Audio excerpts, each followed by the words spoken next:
Ah, that's a great way to start. Sneezing my head off. Hello, comrades, and welcome to another episode of Under Construction. I'm your host, Ellis, otherwise known as the Admiral. I need to put this stream thing in the thing. Okay. Let's see. It's the 21st of March. We are right back where we started, staring at this line of misfit locomotives. Honestly, I'll probably leave these guys all here exactly the way they were. Graham, your chump. And we'll just sort of... Yeah, we're early. We're actually still late, but, early. We'll just leave them here, and I think at the end of building all this in 17 years, when we're ready to move on to the next segment and I go to release this, because the AI is truly broken, I'm going to gut it, set up the eye portals, and just sort of have that the way that it is. I will, I'll gut the AI, I'll set up the eye portals, I'll have it just be sort of a standalone route where you can drive around and send things to people. But, of course, we have much more important things to do before we get started. And while I think about a way to answer Dragon's question about what are we doing today, because I don't actually have a good answer. I haven't really thought about that. Probably just continuing with the town of Bellington, maybe trying to put some scenery doohickeys in where they need to go. Not anything super exciting, of course, sadly. But, the only exciting stuff to me is when we were doing AI, and that's, those days are gone, at least for the foreseeable future, until we get another big update, and then I mess around with it and see if it's super broken or not. But we'll be starting from scratch, and I think I will try to subroutine even harder than I have been doing currently, because that is the key to a healthy life. I don't know. It's the key to making things less of a headache. Speaking of headaches, damn, suddenly I have one. Look at that. Look at my inability to put that square where it needed to go. Okay. Well, this is going to go here, and then this is going to go here if I can fit it. Yes! Now that's what I'm talking about. So, I wish we were doing more AI, and I feel like the fact that we haven't been doing it sort of makes up for the fact that every episode of this has started late for the last, several months. But, oh, come on. But on the bright side, it might be a opportunity for rebirth and fewer headaches once once N3V sort of figures itself out, figures out exactly what it wants to do with the AI. Part of me is very tempted to sort of pitch myself and my exploration / exploitation of the AI to them. Hi, Matt. And say, hey, some people use AI a lot. I'm one of those people. I don't know if I'm I'm definitely if we had a Spotify Wrapped of the AI users, I'd definitely show up. But all I'm saying is, if you want someone to collect data on effectively absurd uses of the AI, we are not making progress over here. I'm your man, and you should let me inform and give feedback and help out with the playtesting of the Trainz AI. Now, I don't know who I would talk to for that, because I have not done nearly enough networking in my life, is what I'm learning. I figured that avoiding all of the networking events in college would come back to bite me. I just didn't think it would be here. Wow, this is going to be a really short game. Holy crap, I got two at once. Okay. And another. Okay. And another one coming. And then we have a bunch of space on the left side, which I don't actually know how we're going to fix that. But yeah, I never learned... There are a few skills that I should have learned by the time I was in college, and one of them was studying, and never figured that one out.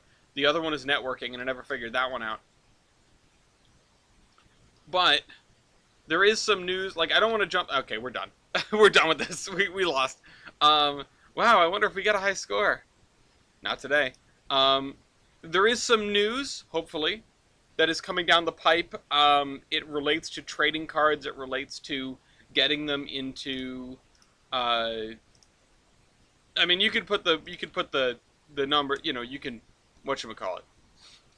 You can do the addition in your head. It has to do with trading cards, and we're taking 40 out of the batch for the logging badge, which still doesn't have a good name. I've been just calling it Pogger Loggers internally. I'm still not the hugest fan of that. Um, but yeah, so there will hopefully be news coming soon about why 40 is leaving the batch. But in the meantime, if you are in the Discord, which you can find in our description, you can put in your nomination, like literally right now, you can put in your nomination for what will replace Valley Railroad 40. Now, it has to be, it has to be a little specific. It has to be a standard gauge logging Mikado. Not a tank engine, either. A standard gauge tender engine logging Mikado. And I specify that, I enumerate that as best I can, because the first thing that got put in was it didn't meet two of those criteria. So anyway, I'd like to figure out what we're putting here. And I talked about, some sort of like little powerhouse like this. Or some sort of power plant, right? Because, these mills all need power. It would kind of make sense to have it over here. And I don't want the, generic power plant. Like, this one is also good. This one is also quite good. I actually really like this. If I could combine these two, I probably would. What are you? Oh, that's part of it. That's part of it? What the hell? What is with that building?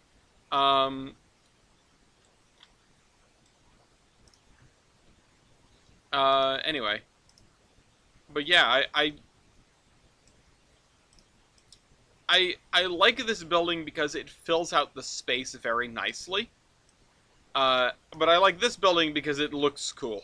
I mean, that's kind of it.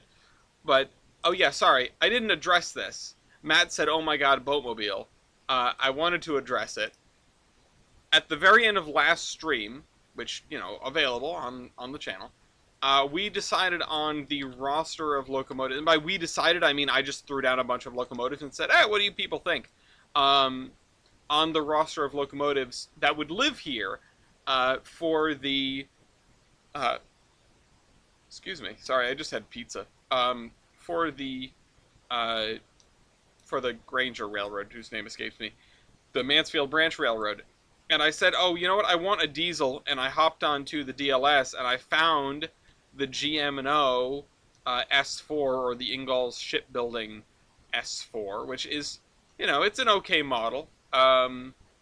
It doesn't have a zillion polygons, but that's probably for the better. Oh, there's an interior to this building? There's an interior to this building and we can't open the doors. What is the point of that? How...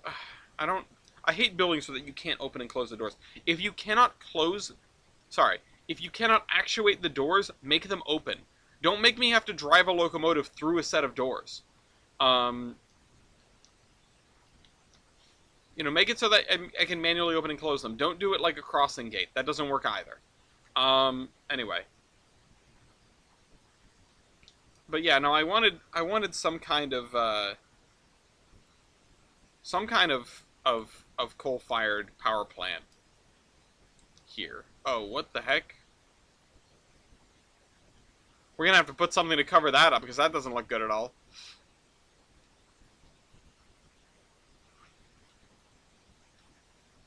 This is sort of the one I'm thinking of. It's like in Bridgeport, Connecticut area.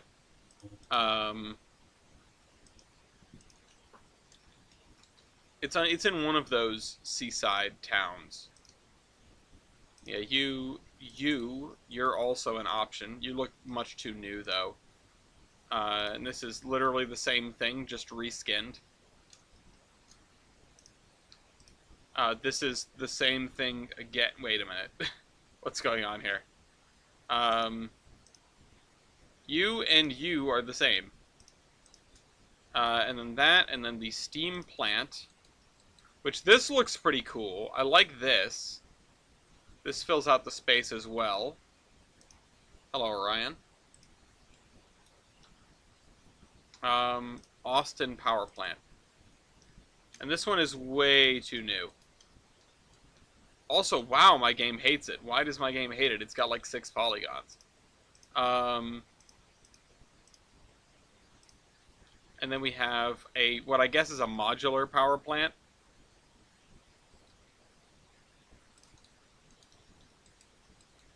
Can't help but notice there are no tracks in this building. Okay, so what are we going to do? I like the steam plant more than either of them.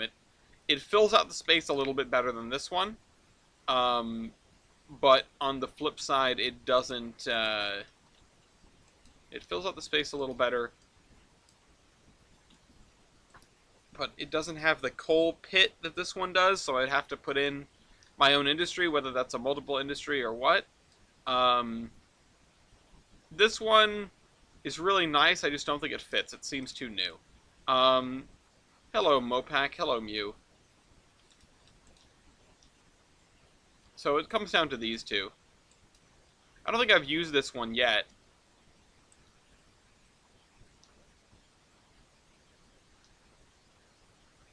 The other thing is, if I do put this one down, then substation to like transmission lines, right? We need to have transmission lines, but I don't know where. Maybe I string them across here, sort of north to south. See, that's another thing I haven't figured out. Oh yeah, I did get a haircut. Astute observation from you. You noticed first, or said something first. Part of me wants to put these two together. Let's see if there's a coal unloader of some kind, other than this one. Coal pile medium, no. You? What the heck are you? Building on stilts, always necessary. Coal mine, no. Alamosa. Is this 3-foot gauge, or? Parents would probably say that I need one. Well, I think you looked fine. This is 3-foot gauge, okay. Alamosa. Abandoned coal trestle. Which I think I've used that, so that's beside the point. I expected the mop, yeah.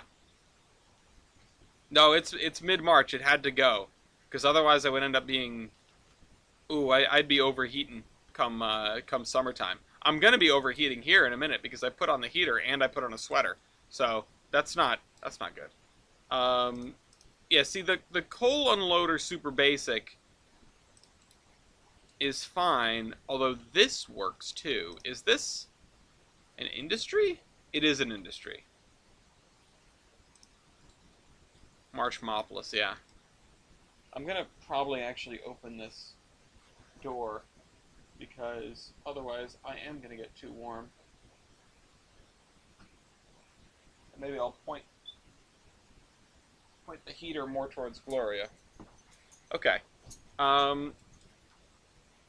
No mop march. Coal loader 40. Is it a loader or an unloader? That's a loader. Coal merchant, mine lift, mine order office. We already have one of those. We have we could just use the trestle. The trestle does work, doesn't it? But the thing with a coal trestle like this is it's not designed for, like, constant unloading, right? Yeah, that one probably wouldn't. Oh, oh, oh! Look at that. That's what I'm talking about. Oh shoot! Now we have two. Wait, can I not? It's only rotatable in 180-degree increments. Really? Oh, because it's north south. Coal unloader rail east west. Oh no. Oh wow. I get it. Wow. Okay. That's really interesting. Never knew I had something like that. Um, industrial building, power station. Um, unload coal, which this is just a little unload track. Boy, my game is unhappy right now. I think it's when I go and look at the locomotives. Gotta put them all inside. Um, yeah, so many of these are coal loaders, and not unloaders. So hold on, let me see if let me take a look at this because this is coal unloading pit north south. I originally thought it was NS, as in Norfolk Southern.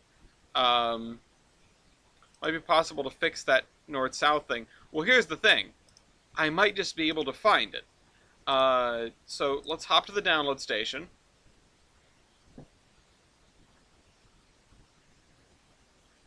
And coal, what was it called? Coal unloader? Let me go back and look. Yeah, we can talk about Century of Steam in a minute. And I mean coal unloading pit, and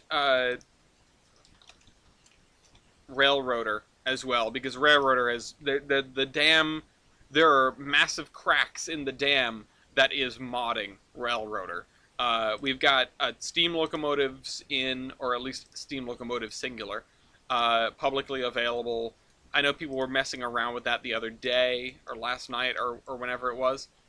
I really liked having these at sort of a funny angle. It helped the realism of it, but if we can only make it north-south, then we can only make it, or, north-south, east-west, then that's all we can do. So let's spin this around.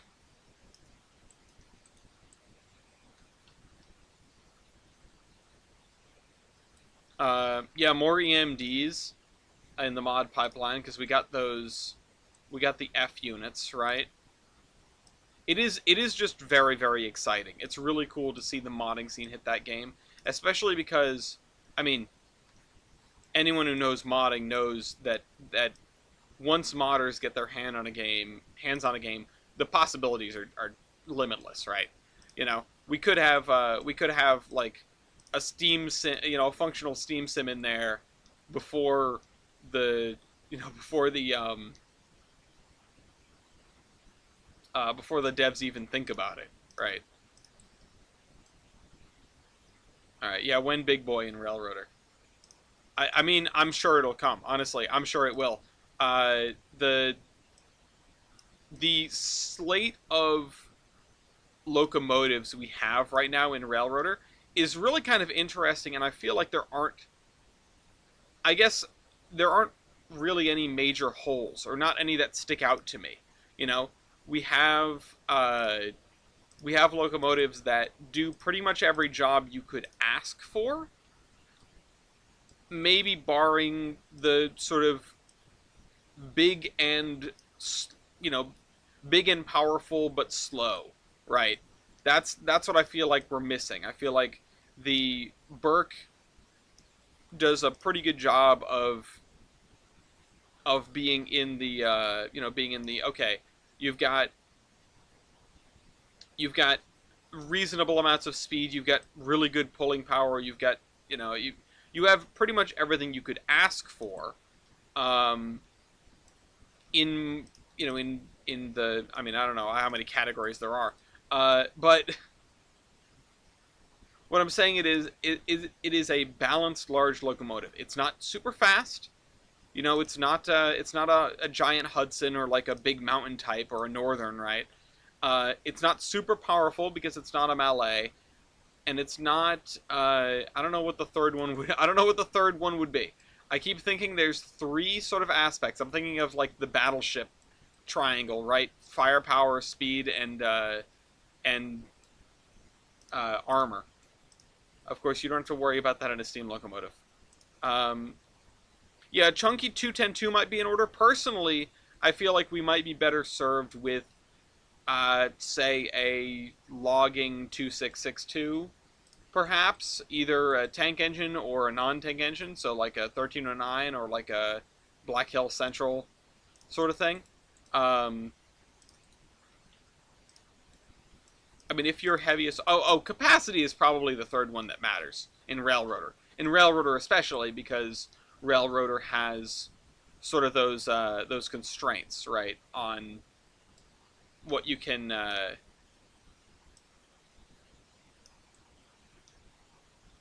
That's a tank thing. That's a tank thing too, I suppose. Yeah.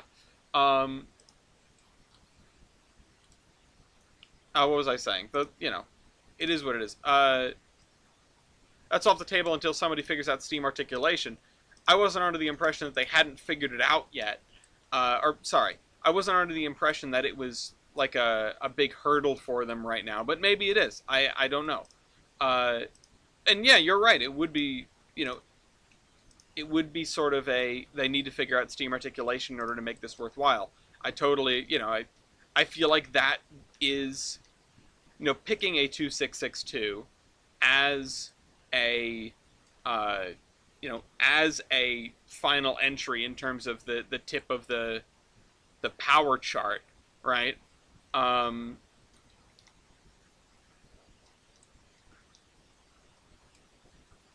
uh,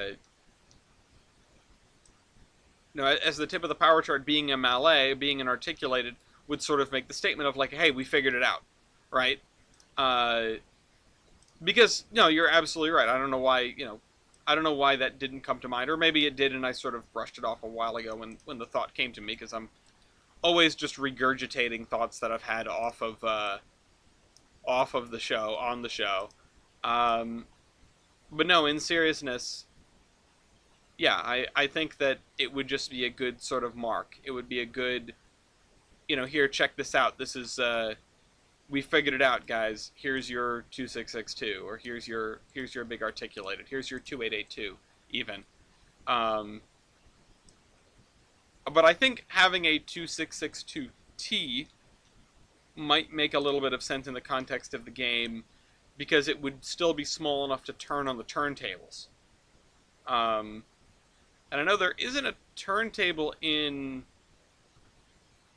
Andrews, right? And I'm not super familiar with Andrews because I haven't done much over there.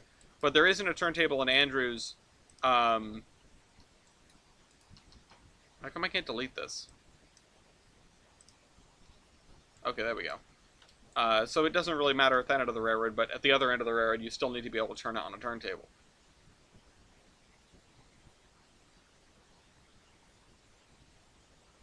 Okay, let's scoot this forward like that far.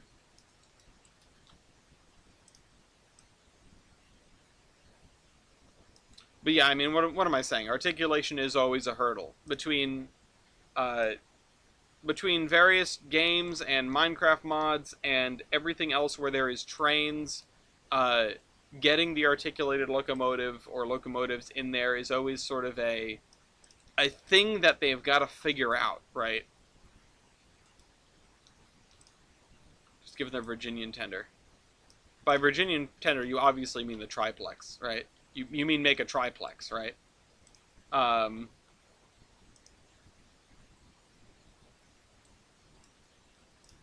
but yeah, no, it's very exciting to see what's going on with Railroader. It's also very exciting. Oh shoot, that was the wrong thing. I wanted to remove the gradient, not the spline point.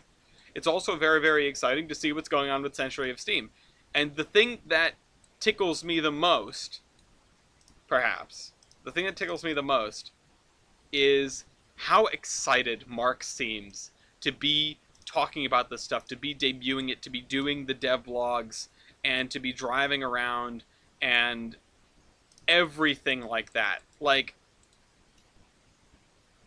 he's been working his absolute butt off on Century of Steam, among among every other thing. But uh, the fact that he is so excited, the fact that he's so like eminently joyful about in the devlogs just makes me happy. You know, it makes me happy to know that he's having a ball. He's getting exactly what he wanted out of this in the end. Okay, so should I and now I'm taking cues from Railroader, right? Should I put in another little spur for like some kind of supplies here? Um, oh, and we're gonna need a road, huh? We're gonna need a road that gets in the back here to actually get to the power plant. American Truck Simulator had the issue with the trailers. The game reads each trailer as an individual unit with one frame. After they got double and triple trailers, we got AI train reworks. Yeah. Around the time of New Mexico releasing, excuse me, goodness, I can't remember when I played ATS because somebody bought it for me a while ago, and I can't remember what was out then. I mean, I suppose you could look at. Excuse me. Oh, great. Now I'm gonna have the hiccups. I suppose you could look at what I had, like what I have downloaded for DLC.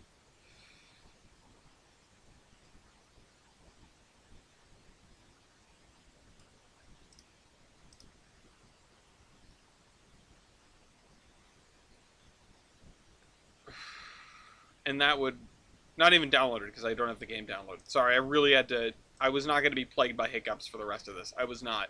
I was not dealing with that.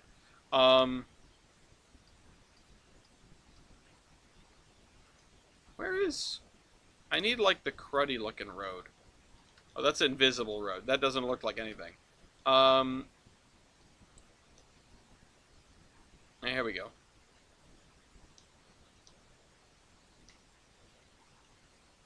Okay, so let's pave a road that goes into here. There we go.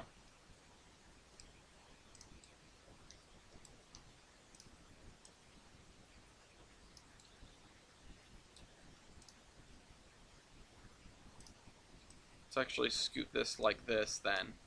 Just a little ways over. We'll figure out an excuse for that later. Yeah, you'd have to see what I own. I'd have to check what I own to see when I bought the game, if it was before or after that. Honestly, I would have no idea. I played a little bit. I played a little bit of ATS, and I was like, okay, yeah, truck sims are neat. But sort of just like my feelings about trains, I'm not here to drive the thing. Like, if it's really, really engaging, again, I go back to Derail Valley for the millionth time. If it's really engaging, then okay, yeah, I'll drive the thing. Like, I'm here for that. But if it's not, which, let's face it, ATS is not, it's driving, right? It's driving a truck. It's not, you don't have to worry about very much. It's mechanically simpler than driving a train, and even driving a train on, what has sort of been the industry standard for virtual model train controls is a snooze fest for me. I would rather, most of the time, I would rather do DCC controls, DCC type controls, than your regular railroader type controls or your cab controls in trains. And that's me, because the increase in difficulty, if you want to call it that, the increase in complexity doesn't spark joy. It doesn't do the neuron activation for me, unless it's way over the top, unless it is I am giving this my full attention, because if I do not, the train will explode, right? And Derail Valley is great with that because they have their jobs. What? What do you mean target? Oh no.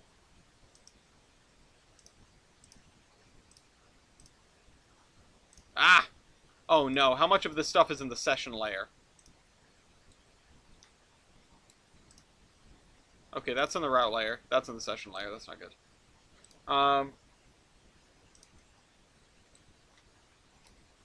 What about you? Oh no. How much of this stuff is in the session layer? Oh, it's just the middle track? I mean, that's not terrible. Um, what's the word? Derail Valley, the jobs are all like maybe 2 hours long at most. If you're going from one end of the map to the other and you've got a heavy load and you're going to be dragging it, it's going to be slow going. It's going to take you a couple hours, um, including if you screw up and break something and need to go get a rescue or what have you. Um, it is bite sized enough that the fact that your like 100% of your mental capacity is taken up by trying to run the thing is not that big of a deal. When you're doing the same thing in Run 8, which has Run 8 has a pretty realistic sim, and you can break the train in ways that you cannot in Derail Valley, breaking a knuckle, that sort of thing. Um, okay, that's fine. Um,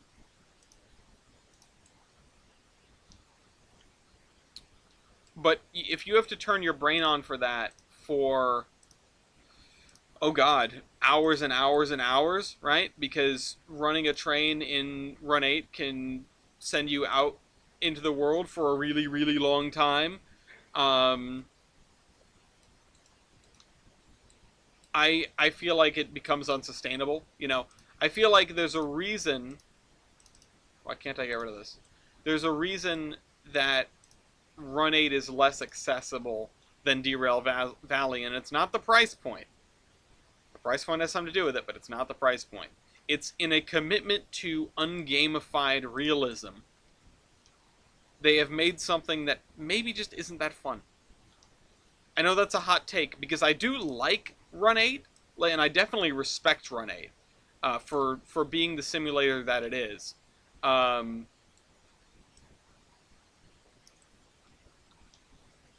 but it is not something that I sit down and go, wow, can't wait to drive a train on Run 8. Whereas when I sit down and do, the exact same amount of mental legwork on Derail Valley, I am excited, right? Part of it is the way that the single player experience is set up is very welcoming, and in Run 8 you have to find a server, you have to deal with people. You have to have a group of people that are going to play it with you, or at least play it as well. Um, and if you don't have, oh shoot, what the hell did I do?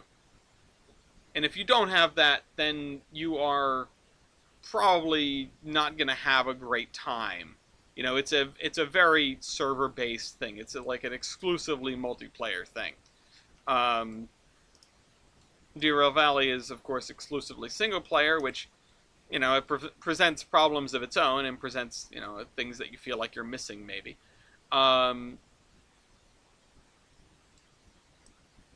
but they're still very good simulators, but only one of them is also a very good game. That's sort of the takeaway here, and I am excited to hear, in the most recent Century of Steam devlog that got released to the public, because I know that the Patreon folks get it a month early. I encourage anyone and everyone who is curious about Century of Steam and loves that and can support it to go and subscribe to their Patreon. Of course, I must also say that if I am plugging things, you should buy trading cards, theironhorseman.com. And hopefully I'll be able to talk more about that, well, either later or, soon, right? I'm excited to talk about new and interesting things coming down the pipe with regard to trading cards. We'll cross that bridge when we come to it. Uh, the what was I going to say? This should have been back here, and this should have been up there.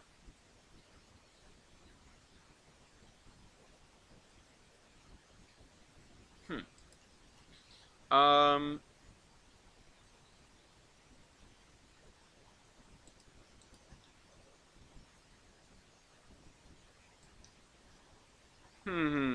Or maybe I should have another little yard off the side here instead of over here.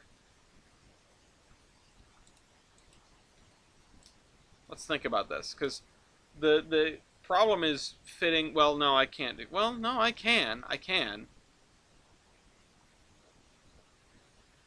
See, doing the grain loading and unloading is very similar to doing the coal loading and unloading. You're going to bring a bunch of cars here at the same time, and you're going to unload them all, and then you're going to shove them off to the side for a while. So let's pull this back to where it was. Yeah, I was trying to maximize my space, but really what I should be maximizing is the size of the cuts I can unload at a time. And to do that, I have to pull this back as far as I can. And this, right? This needs to go back to, like, there. At any rate, yeah, support Century of Steam and Studio 346. Be excited, right? I think... I mean, I am one that is hesitant to sort of buy into hype for things. I will be honest, I couldn't really... I didn't really care less about Railroader. I couldn't really care less about Railroader until I found out they were doing AI. Which, again, rolls right back into my whole thing about what I enjoy, right? Like, what tickles the neurons for me. But you all should know that by now. I'm not a driver. I am a programmer. I like to make the system do the thing for me. I make Clue, and then he turns on me. And then I spend, the rest of my life hiding out in a digital landscape, digital wasteland when my son grows up in the outside world thinking I've abandoned him. Anyway, not to be specific or anything. What a great 2-hour Daft Punk music video. Anyway. So let's have this be slightly lower than that then. Yeah, there we go.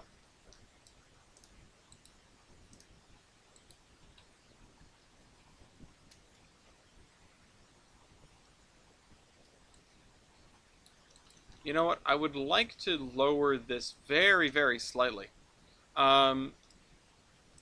Be honest and blunt, I'd rather have an engaging game with oversimplification versus have to read actual handbook and operations books. Yeah, because without that, it's not really a game, is it? It's,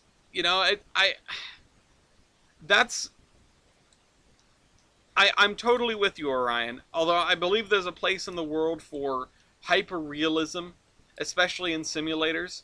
When I log on to a thing that I've downloaded from Steam, first and foremost, I want to have a good time. And that's something that Run 8, honestly, I don't think does very well. I don't think it's necessarily a problem, because simulator, because it is a relatively hardcore simulator of running a railroad and running a modern Class 1 railroad, and you can't get that anywhere else, and if that's what activates your neurons, then that's what you got. But it's also why I tend to discount Run 8 when the conversation comes up about, like, the best train simulating games. Or, the best train simulators, even. Because while it is very good, I don't think I can recommend it to anybody. I don't think I can say, like, hey, you want to drive a train, go try out Run 8. It just doesn't work. It is... The barrier to entry is large enough that unless you are explicitly interested in the nuance of real railroad operations, and I'm talking operations all the way down from car movements to train, to train handling and locomotive stuff, all that. When you want it top to bottom, what it's like to be an engineer on the Union Pacific, but you don't want to, but you can't pass a drug test, or you just don't want to suffer like that, I suppose. Yeah, okay, then Run 8 is the game for you, and you get some friends and you do it, and it's fun. It's fun enough. It's something to kill an afternoon or many afternoons, and it is a relatively unique and well-crafted experience. Uh, yeah, if you want to be an engineer, right? Not play trains. If you want to be an engineer, do Run 8. If you want to play trains, if you want to drive a train around and maybe explode and have a game out of it, do yourself a favor and get Derail Valley. Or if you're not worried about the whole physics of the thing and you like the management and the sort of nuance of I call it operations, but I guess I mean logistics. If that's your bag and you want to do it with friends, then get Railroader. And if you want to throw sanity to the wind, get the other one, or wait for Century of Steam, because Century of Steam seems to be taking notes from everyone and everything, and has, real railroaders on staff, and particularly as president. Also, is anyone else jarred when he says, "What's up, guys? It's Mark"? Because it gets me every time. I'm expecting Heist, even though I've probably heard Mark more often than Heist, because I haven't. I'm not the super fan that I sometimes sound like.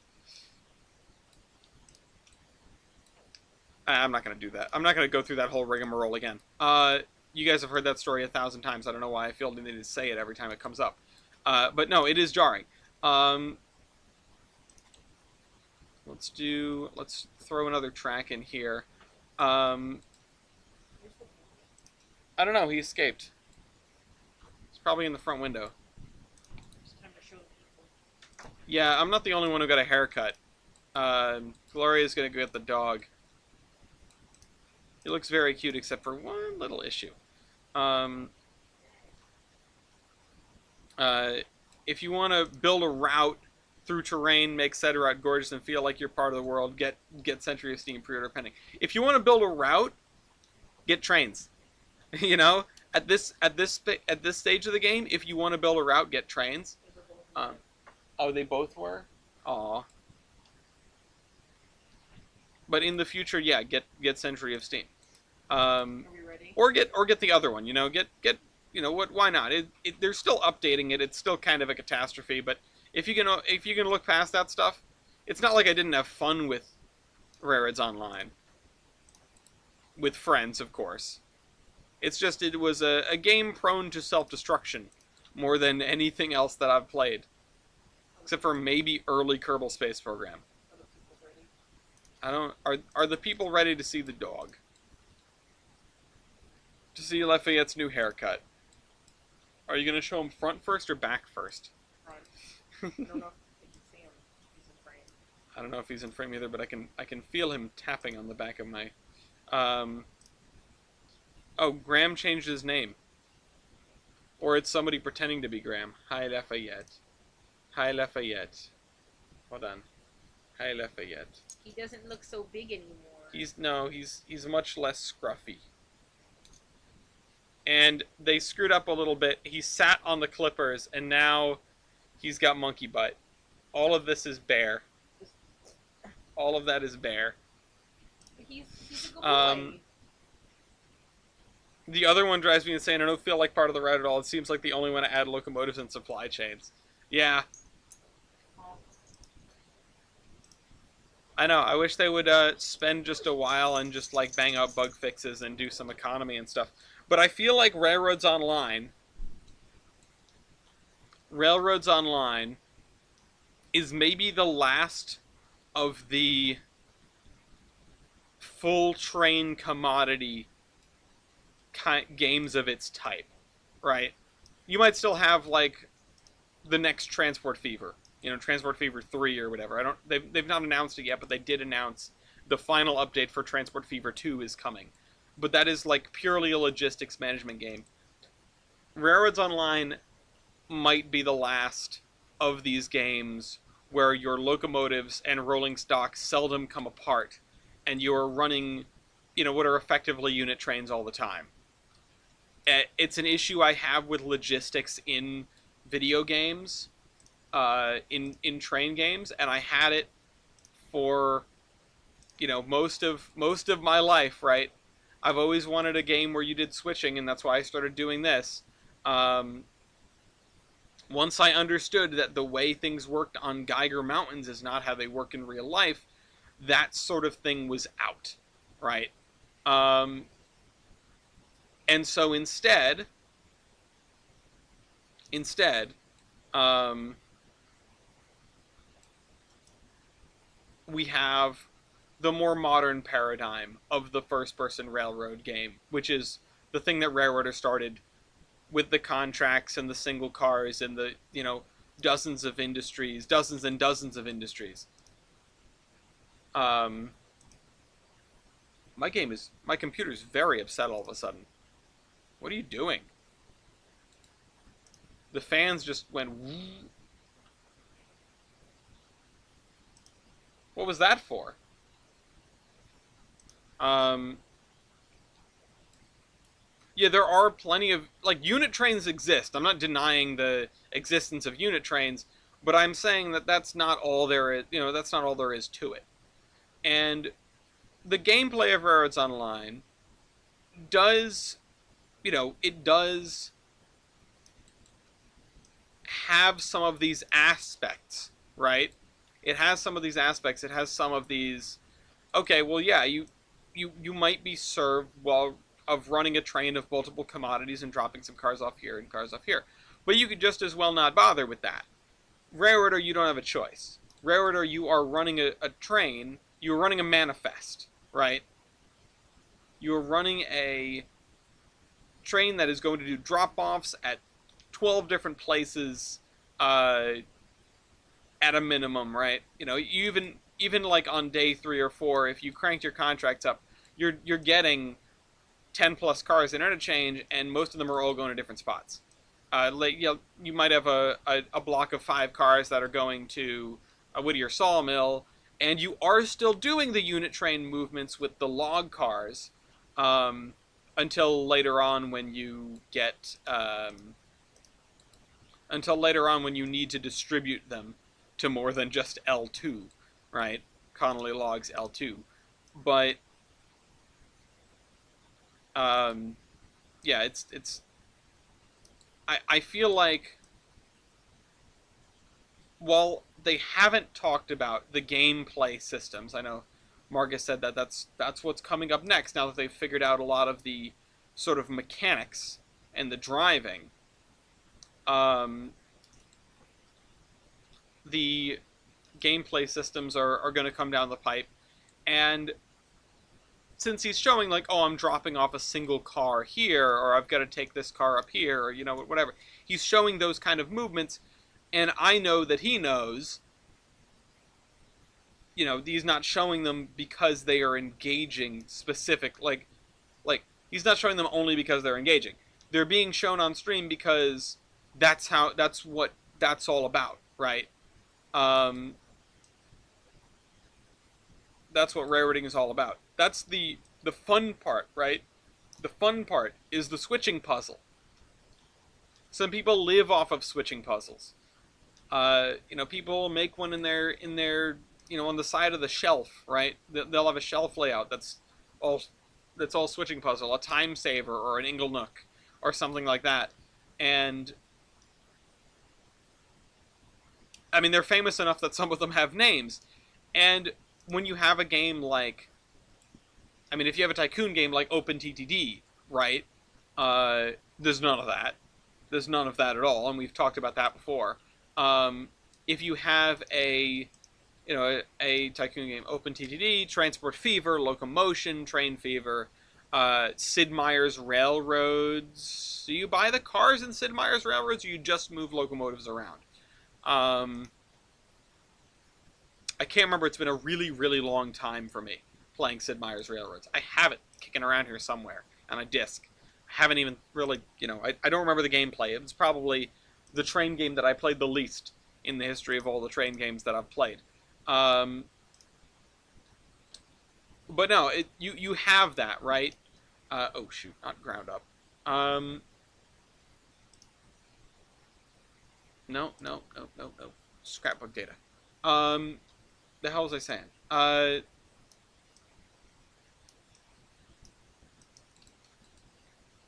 Okay, let's clear out some of these. Oh, we deleted stuff. Hold on. Go back.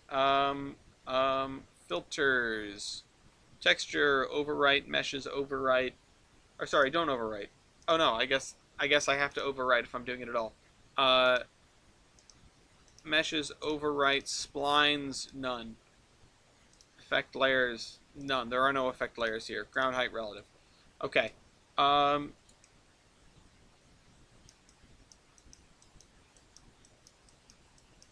it does not like it when I spin it and try to move it, huh?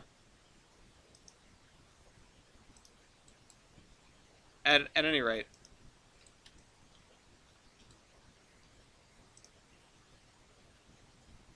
Railroader has burst the dam on that, I think.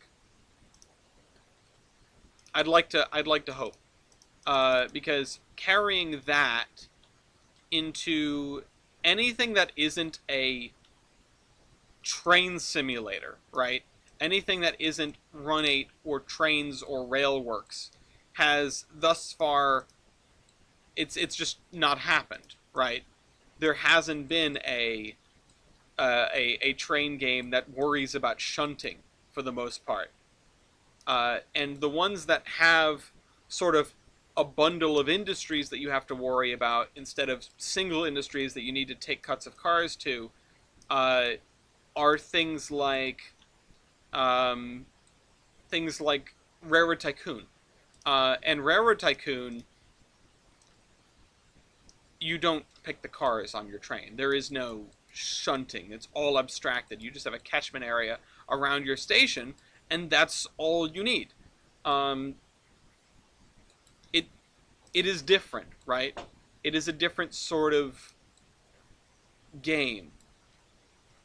It doesn't present to you the same kind of logistics that uh, that something like Railroads Online or a train simulator does, or even railroad, not railroad, even OpenTTD, right? Because you're not really telling the trains to go here and here and here. You're just saying like, I'm creating services, and these services will move cars in the direction that they want to go. I don't need to worry about empties. I don't need to worry about, uh, what specific industries are taking what specific commodities necessarily. When you can, it helps, but you don't really have to. You can just throw down a train line between the two largest towns, and everything will figure itself out. Um, so yeah, it's different, right? I feel like if I wanted to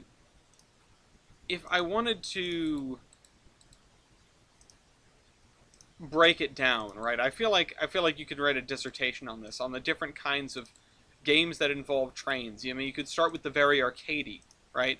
You could start on you could start with stuff like Conduct Deluxe, right?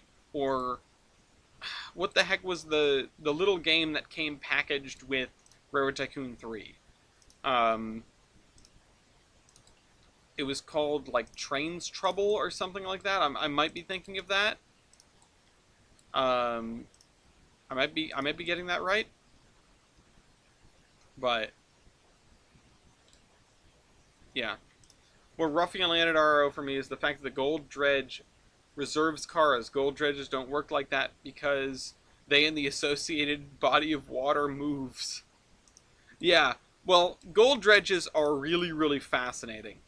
I I don't know how I don't know how you model a gold dredge in a game like that properly without having it slowly wander across the landscape. Uh, I don't.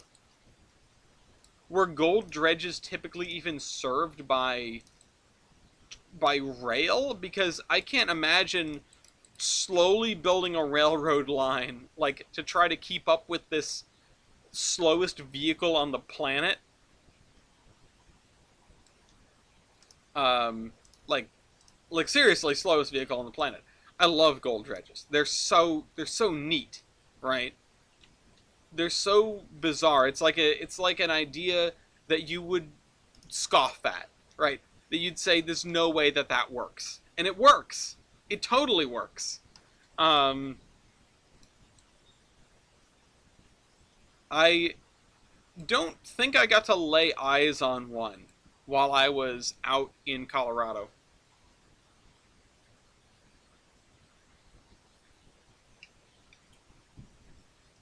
But that didn't stop Wobble and I from going down an absolute rabbit hole, right? From going down a multi-hour trip through Google Images of what could in the Denver Public Library thing of like, let's look at gold dredges, let's learn about gold dredges, just like the this is how you know you're autistic sort of thing. um, a brief hyperfixation of a single evening. uh, but can I wait a minute? What?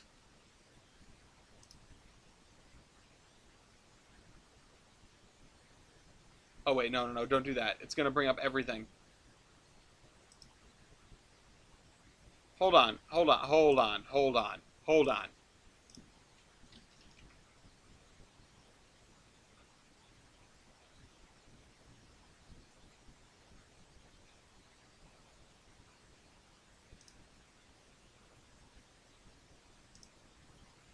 They exist up north, but they were in Colorado and stuff too. Hey TJ, did you know you could search the download station from Surveyor 2.0?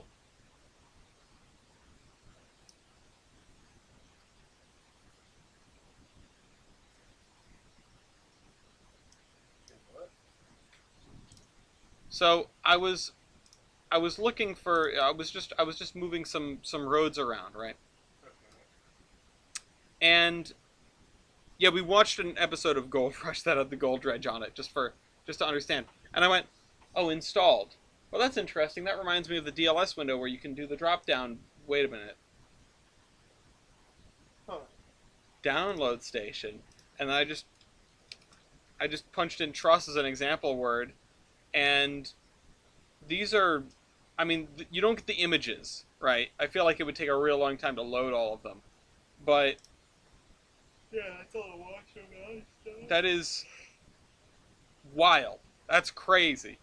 That's really cool. Like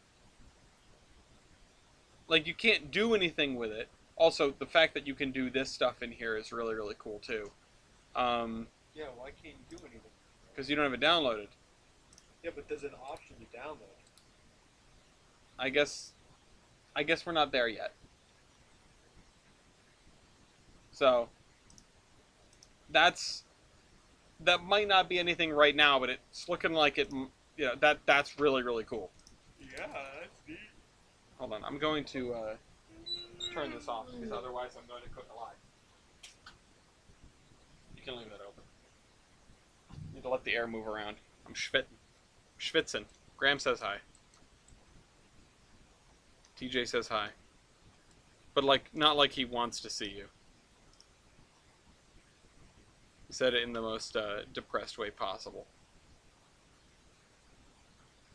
Replace spline with selected assets. Okay, so we've got the road up to here.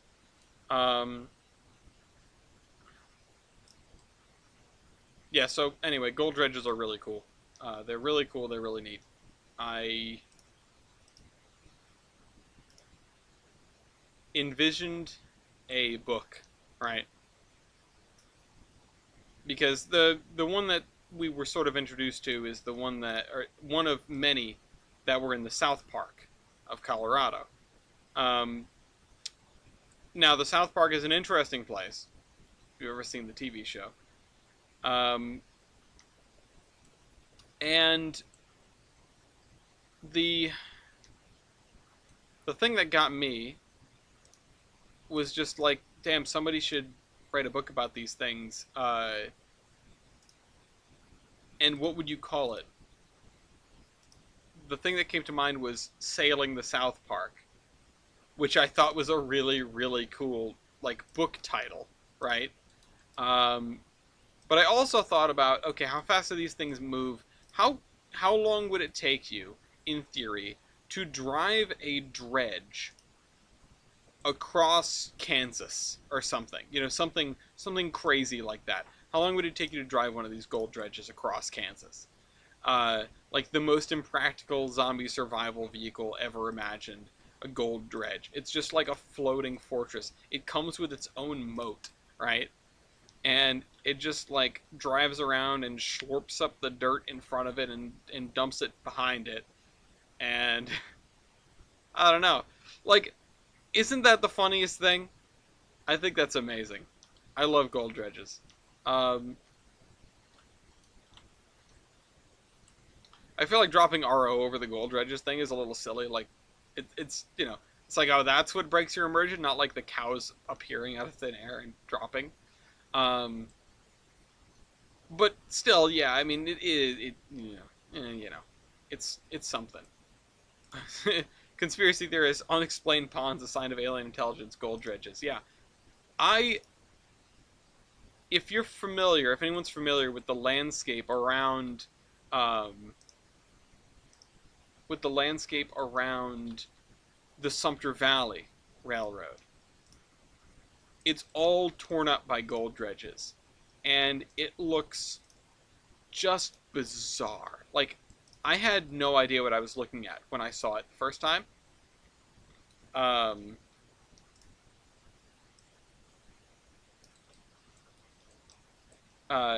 it I didn't really think about it. Excuse me, sorry, but I definitely didn't like understand what I was looking at. I looked at it and just sort of went, "Wow, this is really weird." You know, what am I seeing? Oh well, it must be just like some weird, like I must be misunderstanding what I'm looking at, right?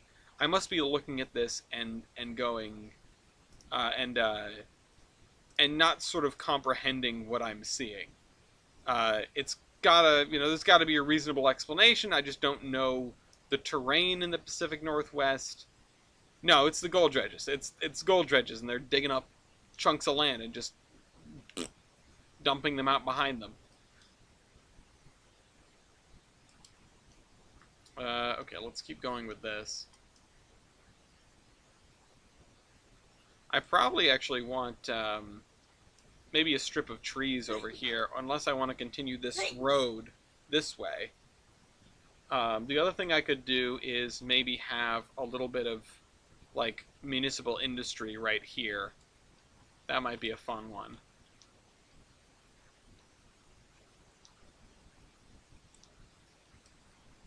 Let's do, because the go-to in my head now is Locust Gap Pin Company. Uh, and of course, putting in pin is not going to find me anything. But if I just put in random keywords, I might find something interesting. Although you do get pines, so there's that. Maybe that's a little big. No Name Mine 2, House Sears Bungalow, John Street Pumping Station. Well, we've got to use that somewhere. That's really neat. I'll just put that with the pile of buildings over here, I guess. More Sears Bungalow, Gilpin Ore Rotary, House Chipping Camden. That's interesting. Pumping station. Let's just. I'm just gonna throw in mill again. Best way to simulate gold dredge is to not. Yeah, no, I agree. I don't know how you do it. It is. I don't know how you do it right. You know. Ballard Mills. These are really cool. It doesn't make sense to put another thing over here. There's this, which we have used like 4 times now. I want like a very small mill. I want like a... I kind of want to know what Locust Gap looks like, right? Oh my god, look at this place.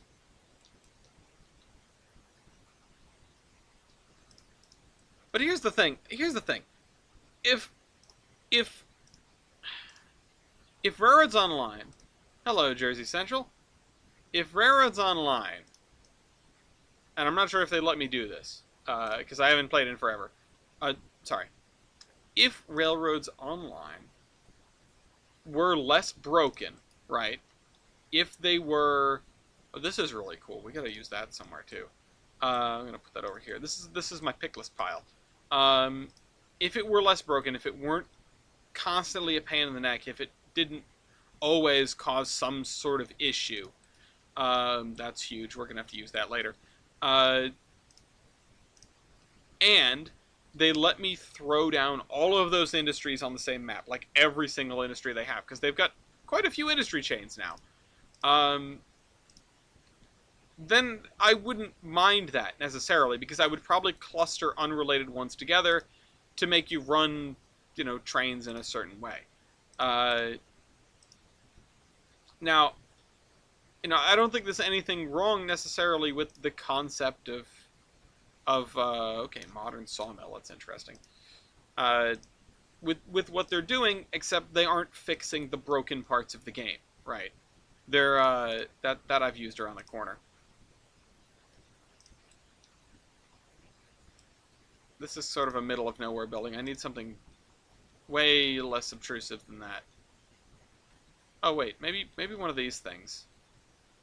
Oh, that was like a dark colored version of that building. Um, I feel like you could get. I feel like if they were to adjust course, right? If they were to suddenly adjust course, um, and focus on bug fixing and focus on making a game that is very playable, right? It is they're nowhere near like too far gone, right? Like it's not like they can't pull out of this if they really wanted to, and by if and by they I mean Kume specifically, obviously, because he's got the reins here. Um, it's the kind of thing where it still has a solid concept and the bones of a game that could be fun, could be good. Like I'm not, I'm not interested in playing right now because I haven't heard anything like, oh, it's better. Uh, because I don't think it is. But if that were to change, then I would be interested again. It's not like it's irredeemable, right? But anyway, that's honestly at the end of the day, it's neither here nor there because we have so many good, we have so many good examples, right? We have so many um, good train games that are on the market or coming to market. Century of Steam and Railroader are, obviously the big ones. I feel like they could, if things continue to come up, as it were, they could just be sort of the tip of the iceberg for games that cater to rail fans. Remains to be seen, but it's a possibility. Okay, so let's spin this around. Where's the front door on this? Okay, it's there. I'm going to put this here.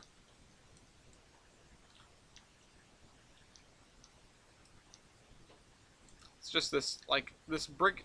This would look so much better if it didn't have an obviously very poorly tiled brick texture. But, it is what it is. Uh, I skipped a couple of comments up here that I wanted to come around to, and usually I'm not too fussed about having to uh, having to skip something. But Mopac said Railroader helped me design track and trains more realistically, and I'm totally with you. And I mean that's what happens when you focus on a game.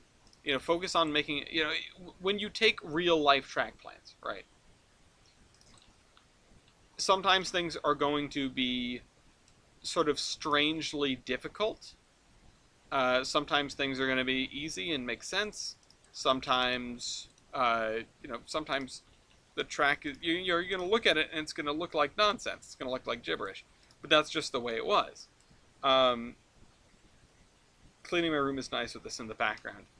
Well, good. I hope I'm making any kind of sense. But that's it's good to look at reality, obviously, when it comes to building a realistic route in trains. And because a good portion of Railroader is pretty much exactly that, it makes for a good example. Okay, so we're going to run another street through here. I'm having to densify and densify and densify. Because things are dense and blocks are small. Oh, Graham said that. Graham said cleaning my room is nice. Where would a semi-trailer manufacturer fit on this route? That's a good question. Probably closer to Zion, because that's where you've got the steel mills. You could have something like that out here. It wouldn't necessarily be out of the question. But by my reckoning, you're probably going to either have that close to where you can get the materials for it, or close to sort of the major industrial center, so closer to Gilson City.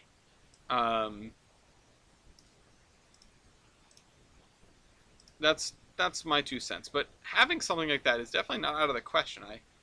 A trailer manufacturer is, it's one of these things that I hadn't thought of before. You've got to make everything somewhere. Like that's why the pin company in Railroader comes to mind. It's such an insignificant thing, but it is its own industry. It would receive its own cars. It produces something that nothing else on the map produces. And like looking around, you sort of look around your life, right? I've got this lamp. I've got a lamp on my desk. Not weird, right? It's a lamp. Okay, that had to be manufactured in a factory somewhere. That factory maybe makes more things than just lamps, but possibly makes just lamps. And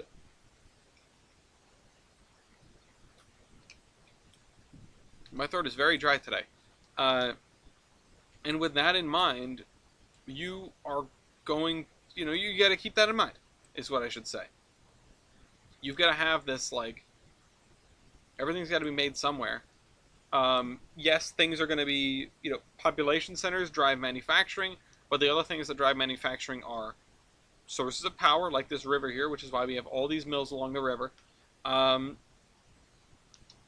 additionally, people and commerce and the ability to trade, right? Customers, or the ability to reach customers.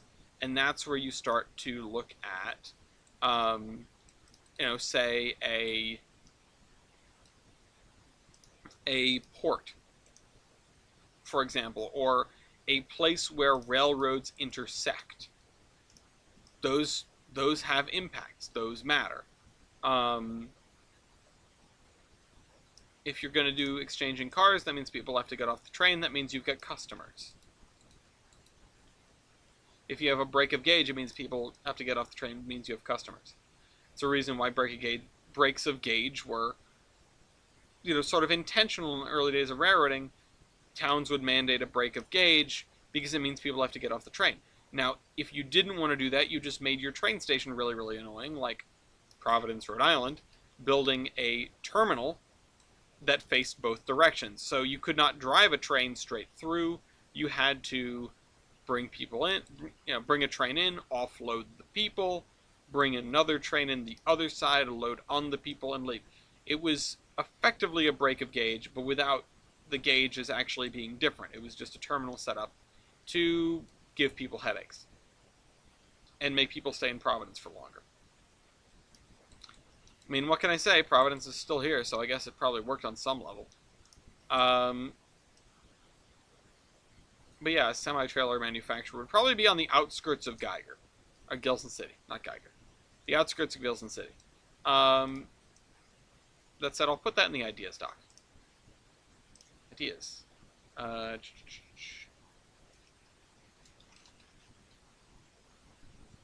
Where I know I have a thing that is industry ideas. Industry ideas. Oh, is this for? That's for Gilson City, but I'll put it in here. Semi-trailer manufacturer. Something else we probably need somewhere is, I mean, we talked about having a boiler company, a doodad, right, of some description. But we also, I feel like we're missing having a minor aircraft manufacturer. I mean, I have taken every opportunity I can to gush about the Piper Museum in Lockport, Pennsylvania. Very, very cool place. Check it out while you still can. And whoa, look at that block of stores. That's cool. And it is very unassuming. It is very, what's the word? It is, you know, it is, I didn't expect it to be a big plane manufacturer when I visited. I expected a very small aviation museum. And I have never been happier to be wrong, because it was a brilliant couple of hours with a fantastic tour guide and stuff that, you know, I didn't know a single thing about Piper airplanes. I'm glad that I do now. I'm glad that I learned. I'm glad I had the opportunity to visit this place. But, okay, I gotta figure out what to do here. But it sort of gives me the idea that, hey, on this map, we could do something like that too. Because you don't just build planes in these massive multi-acre factories. There are small manufacturers of these things, even or perhaps especially in this day and age. Piper airplanes are more fun to ride in, ask me, I know. Is there a hotel or gas station that has an airplane? Oh, there is a hotel or gas station that has an airplane as part of the building. That's really neat. I've seen buildings with cars as part of the building, just like stuck out of the side. There was even a locomotive that was part of a building that came to the Locodome bracket. I believe it was in Mopac's lineup. It was a good one. Part of me wants to wedge a building here. Let's see. Let's find some kind of store. Oh, shoot. Wrong thing. Once again, always doing that. Show search filter. Store. White Hen Pantry. We've got all that stuff.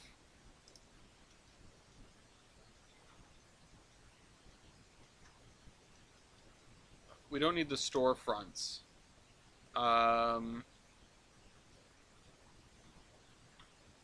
Omaha toll stores.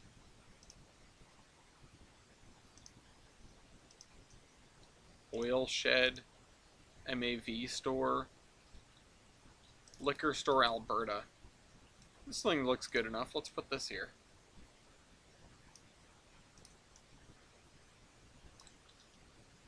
Okay. I would like to take a ride on a little Piper someday. I like small planes. I would love to learn to fly, I think, if I had the time to do such a thing. But, yeah, no, I don't think that is a hobby for when a hobby to figure out for when I'm like 60 and retired and I've got other things to do. or I've run out of things to do. Of course, unless the trading cards like hit the big time, right? And then trading cards at the big time, and then I'll be doing that for the rest of my life. Not that I'd be complaining about that, that's for sure. That'd be very cool. Buy trading cards. Um, Tell your friends to buy trading cards. Let's put a storage building in the back here. Just like in this open space here. This reminds me of like a DOT site or a DOT yard. And getting in here would be difficult, but you probably just drive in like this. Now, I don't know how busy this would be, because this is pretty much going to be limited to stuff that's coming down off of here.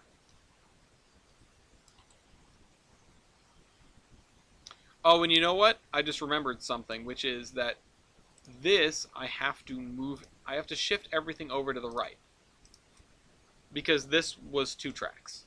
So I need to sell that, right? I need to scoot this like that. And that's probably fine. Let's do the classic railroad thing.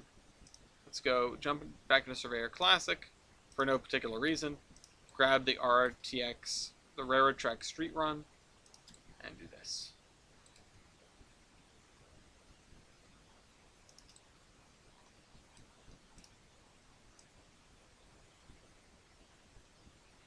There we go. I want to raise that up just a tiny bit.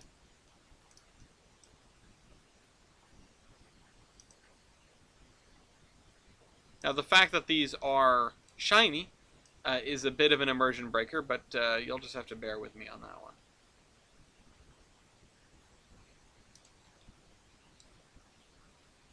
There we go. And I know a lot of the times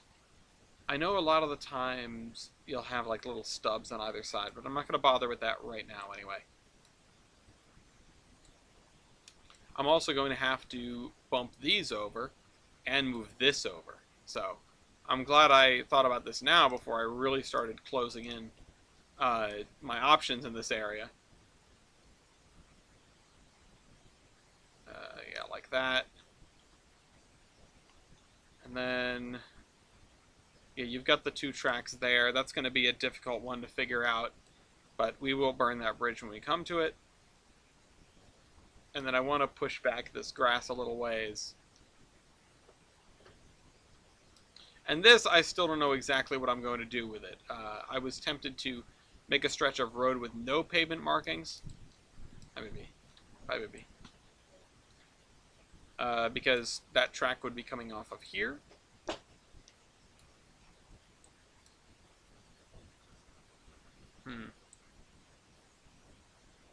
Something else I would like to do is truncate this. Because that's the other thing. We need to make sure that our stuff is random enough. I was looking at some local maps, and I noticed that there is sort of just like a hill in the middle of a neighborhood that separates 2 major roads, and it creates this area where it's really hard to get from one major road to the other through this neighborhood. I mean, it's, if it were intentional, I would say it served its purpose, but it's clearly just like a topographical feature that is getting in the way.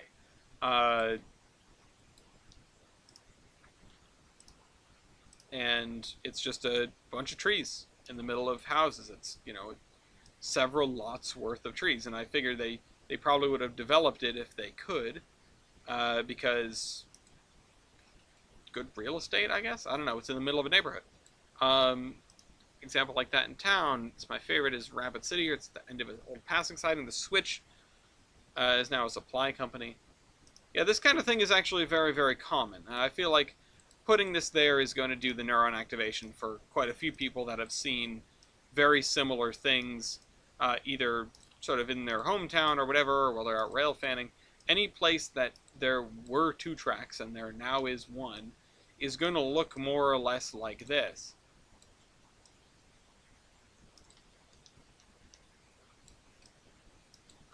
Let's scoot that back to make sure there's enough room here. And part of me wants to just throw down an invisible track so I know how much room that I have, but I don't think I'll bother with that right now.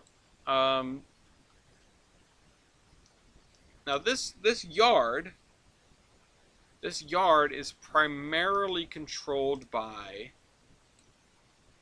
the, I mean this one, that railroad, the Mansfield Bridge. The reason it feels weird is because I still haven't built the other yard for the other railroad. We'll cross that bridge when we come to it. But I feel like I am doing something with the different colors of dirt here, and I don't really mean to do it. But now that I've done it, I'm going to lean into it. Whereas, one railroad uses one kind of, dirt or gravel or whatever, and the other railroad uses the other.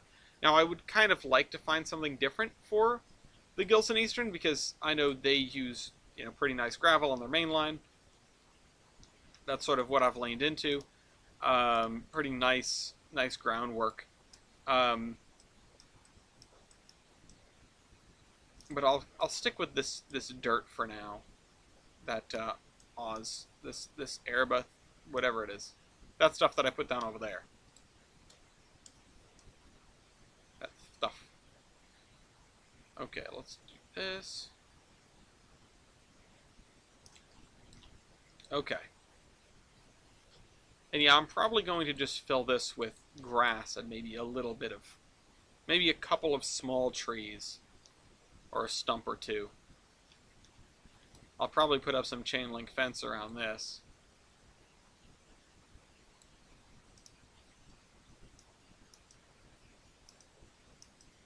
Let's do this. Okay. I'm wondering if we can grab something that will feel more appropriate for here. Although, doing this like cobble texture, no, that doesn't work. What if I turn the scale way down? Now, what if I grab one of these very small ones?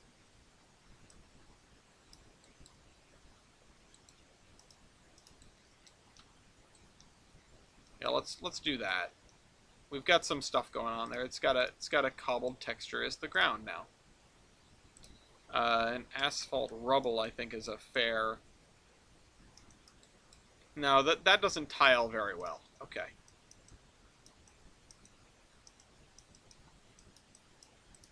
But it's okay if I leave some extra spots in, because it helps.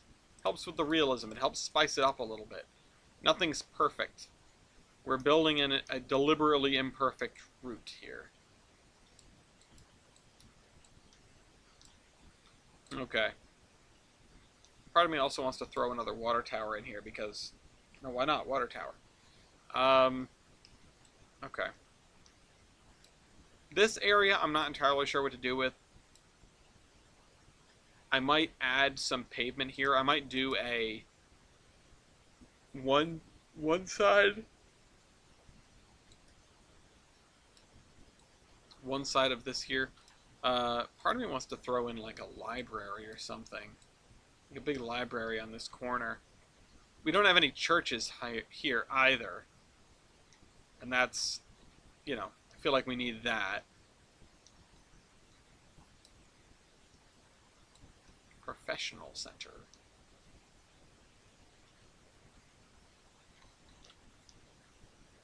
This reminds me of a gas station I went to in Scranton. Okay. So we're getting this all squared away. We're sort of making headway. We're filling out area that actually has scenery to it. And I like the fact that it is coming not all at once. I'm not really focused on any one thing. I'm just sitting down and I'm making progress. 6 went through and ruined that crossing last year. The old rails are now gone. When a Rapid City had both lines abandoned. Well, that's a shame to hear. Yeah, CSX. I was privy to another sob story on thanks to CSX. Another sad story. I say sob story. I don't mean it derogatorily. One of the locomotives that's going to be in this upcoming trading card batch, which if you're curious what's in there, it was covered in this most recent Terminus podcast. Right towards the end, except Valley Railroad 40 is now no longer going to be included, as mentioned at the top of the show.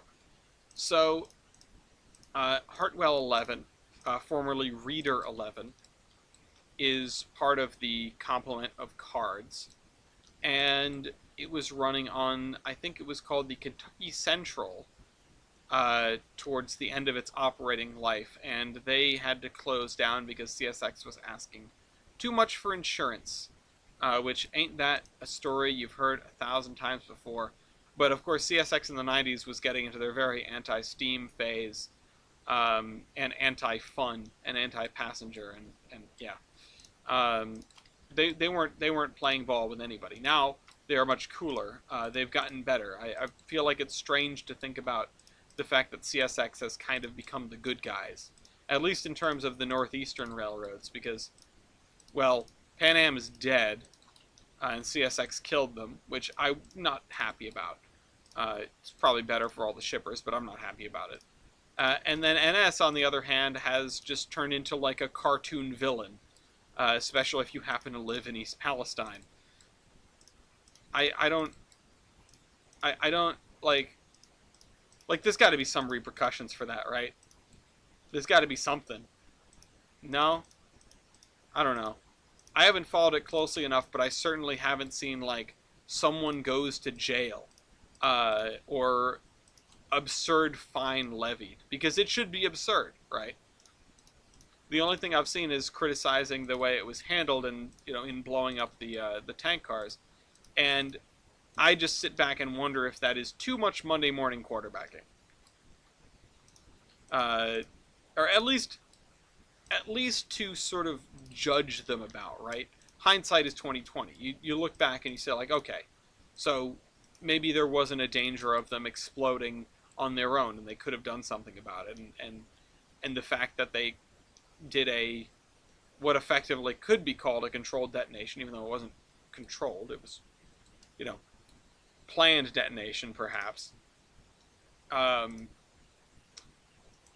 you've got that, and it, it wouldn't have been worse than the alternative. Maybe they weren't going to blow up. But in the moment, you can't even get close enough because of the concern of them exploding. You can't even get close enough to figure that out, right? Now, after the fact, you've had time to crunch the numbers. You've had time to like run simulations or whatever you need to do to determine what the best course of action in that scenario might have been, and you can inform. I mean, God forbid it happens again, right? But you avoid, you make the right decision on those by avoiding to have to make a decision at all. By avoiding having to make a decision at all, you don't get in the situation where you have caused a hot box and wrecked a train, and now you might like gas a town.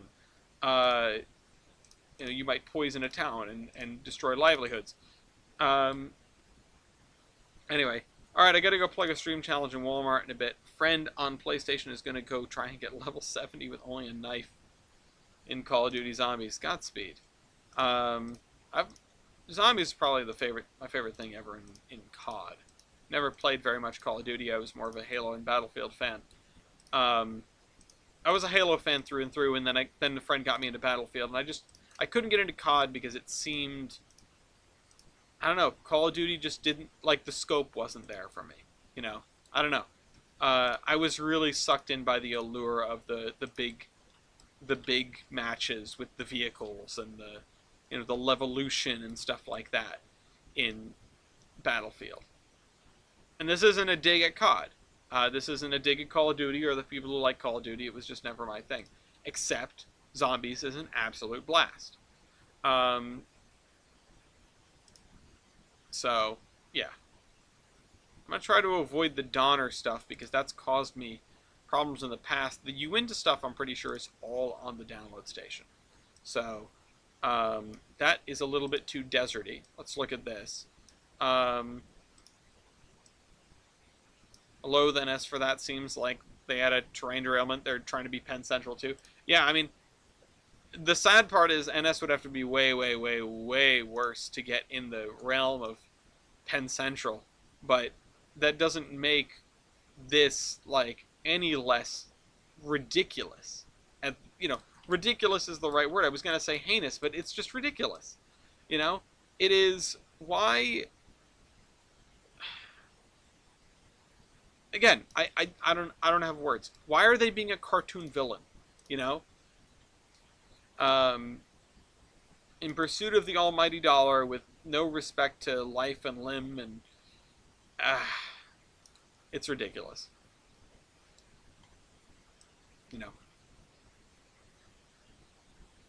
I will avoid the inevitable soapbox that this kind of thing wants me to get on, right?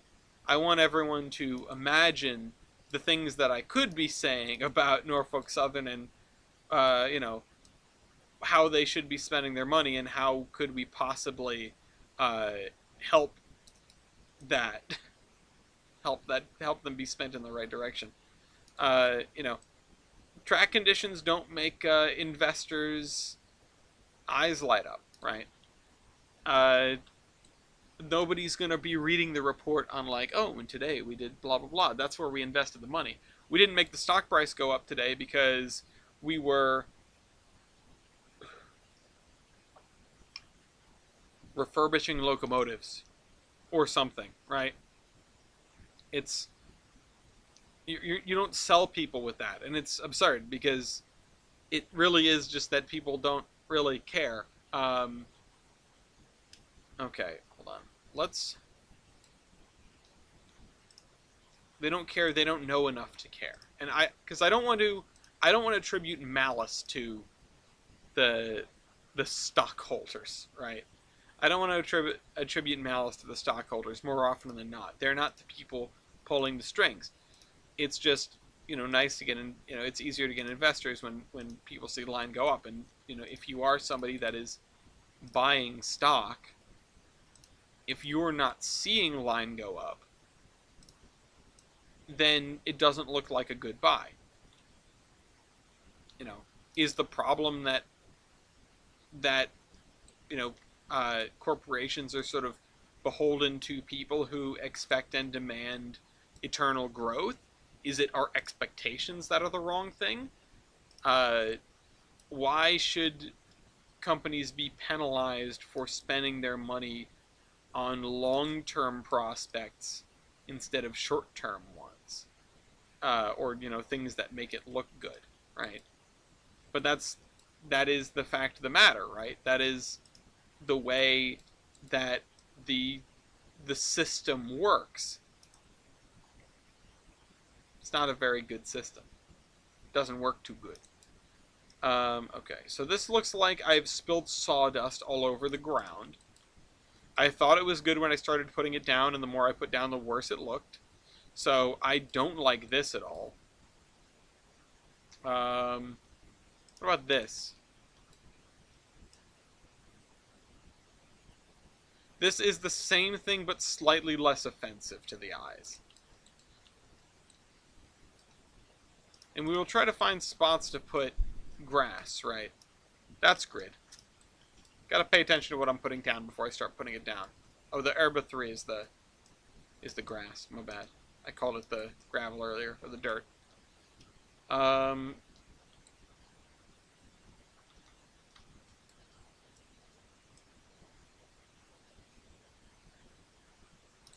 Alright, so let's do that. I don't remember the edges of this being green, but oh well, here we are. Probably because I was looking at it from this side, and it looks a lot closer to yellow from this perspective. So notice how the ground, this purple color is like reflective. I don't think everything should be that shiny. Okay. We might have enough by the end of today to do some sort of glamour shots of this area, which would be really neat. Grab one of the 060s and a couple of boxcars and show some switching out being done. We have two industries in the same spur here, which is nightmarish, and I hate it.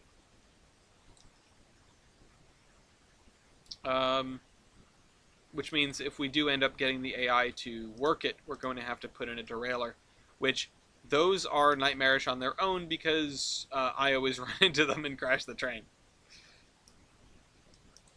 Right, and that's what it was, because the magic buffers comment from earlier just landed. That's what the problem with the Mikado was, is the engine spec would have it drive through things. Drive through red signals, drive through walls, drive off the end of track. It wasn't good. Um, it's very, very far from ideal, as a matter of fact. You don't want your trains doing that. So, yeah, that's something to keep in mind when it comes to the Mikados that we selected for the Mansfield Branch Railroad over there. And we will have other locomotives too, I would imagine. I don't think all of the locomotives on the railroad are going to be stored here. There are probably going to be, I would imagine, at least 2 more engine houses. I'll have to pull open the map and think about it. It wouldn't be ridiculous for us to go and do the Mansfield Branch Railroad and then come back and then go in this other direction, and then we would have an entire railroad. But I just don't. I don't know if that's something that I want to do. You know, I don't know if that's the sane choice, right? Especially because the Mansfield Branch Railroad is something that I hadn't really. I like it wasn't on the original map at all. You know, it was something that came to me in a dream. It's something that I just sort of conjured up because I wanted to fill in the space, and I was having a micro fixation on a micro hyperfixation on Grangers, which thank God for that, because now we have our new legendary card in the trading card batch. We have to add these stubs over there too, so let's do that. We also are going to need the bridge over here. We've done a couple of the bridges. This guy's in the river, right? He's in the pick list.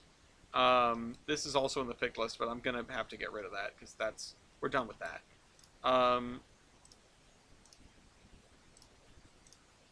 So, yeah. Let's do that. Let's do this. Might be solving some of the important things about the trading card batch this this evening after we're done here. We'll see. I'm going to try to wrangle some people up and see what it is, and see what questions can get answered, and then I can feel more confident in filling stuff out. We have 6 out of 17 cards done, which isn't a lot, but it's an amount that I am reasonably happy with. Oh, and we need the road to come over here, huh? Like, it needs to wrap around the back side of this.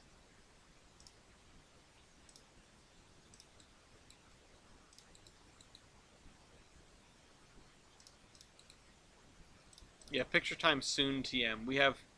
We still have quite a few photos that need to get in, either because they are physically being shipped or they are like, I'm waiting on a response from the person who has the license to use the photo. I had a great conversation with the Southern Forest Heritage Museum earlier today, and I got permission to use pretty much everything in their archive as long as we credit them, which is fantastic. But other than that, I'm waiting on responses from a couple of pretty well-known photographers. Martin Hansen is one of them. He's got all sorts of... He's got logging stuff out the wazoo, you know? And I know that a lot of the photos that he puts online are in the public domain. And I know that he puts Martin E. Hansen collection on all of those photos. But I didn't want to just, like, start throwing them into the batch without, you know, sort of at least asking, right? But no, we don't do pre-orders, partially because I just don't have a way to do that. But also because because things will always be in flux until they hit the market. Like, I did list off the 18 locomotives that should be expected. 17 locomotives that should be expected in this trading card batch. but that doesn't mean that they are going to stay that way. And I know some people are not going to be bothered by that and going to say like, yeah, I'm going to buy it anyway. Um, but I don't want someone to pre-order and then they receive their packs and they go, hey, wait a minute, I wanted this locomotive. I was told that would be in here and it's not. Things change. Sometimes photos or data proves harder to come by than we had originally anticipated. Sometimes uh, it we just realize something is a bad fit. You know, one of the previous legendary entry, one of the two, was a Chilean locomotive, and I was very excited about it. I thought it was fantastic. In fact, I was ready to compose an email in a language that I do not speak or read or write, um, because I wanted to solve the mystery of. I wanted to solve the mystery of. Okay, what is the new fuel capacity of these things after they got expanded? And okay, this is gonna be. This is cool. I'll put this here. Is this the same hotel that we have in Adams? Lafayette. What can I do for you, pup? Um,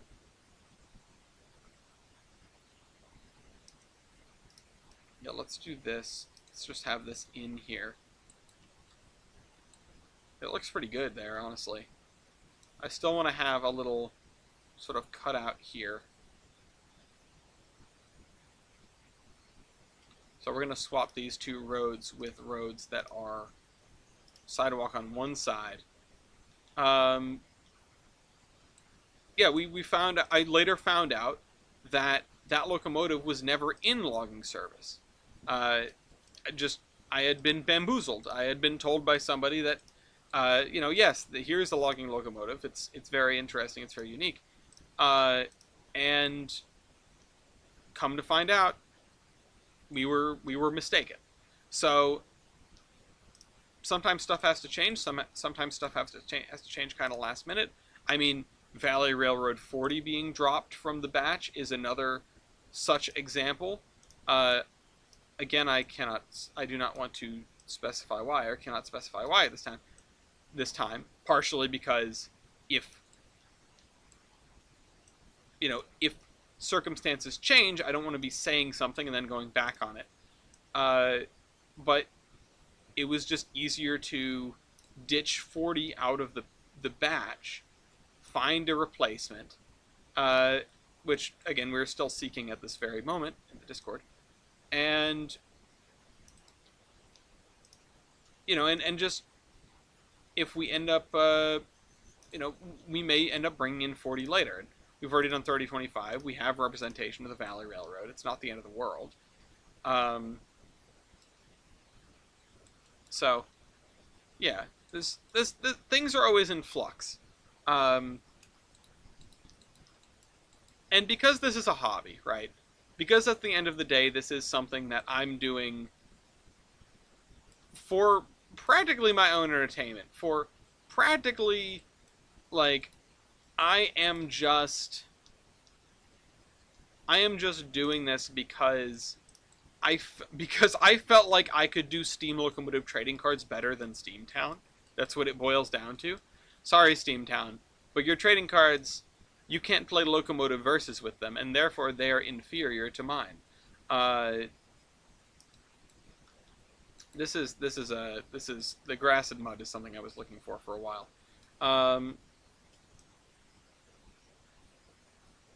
Let me just fill this in here. And this, I think, is going to stay. What is this? This is Hog 30.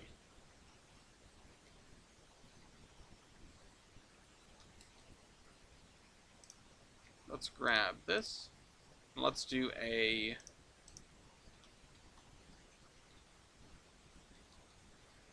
Yeah, because this is something that I'm doing pretty much exclusively out of pocket. Well, not out of pocket, but just like... It's something that I'm doing because I want it, right? It's something that I'm doing because I want it. It's not putting food on my table. it's not really even putting money in my pocket. I'm not turning a profit on these cards.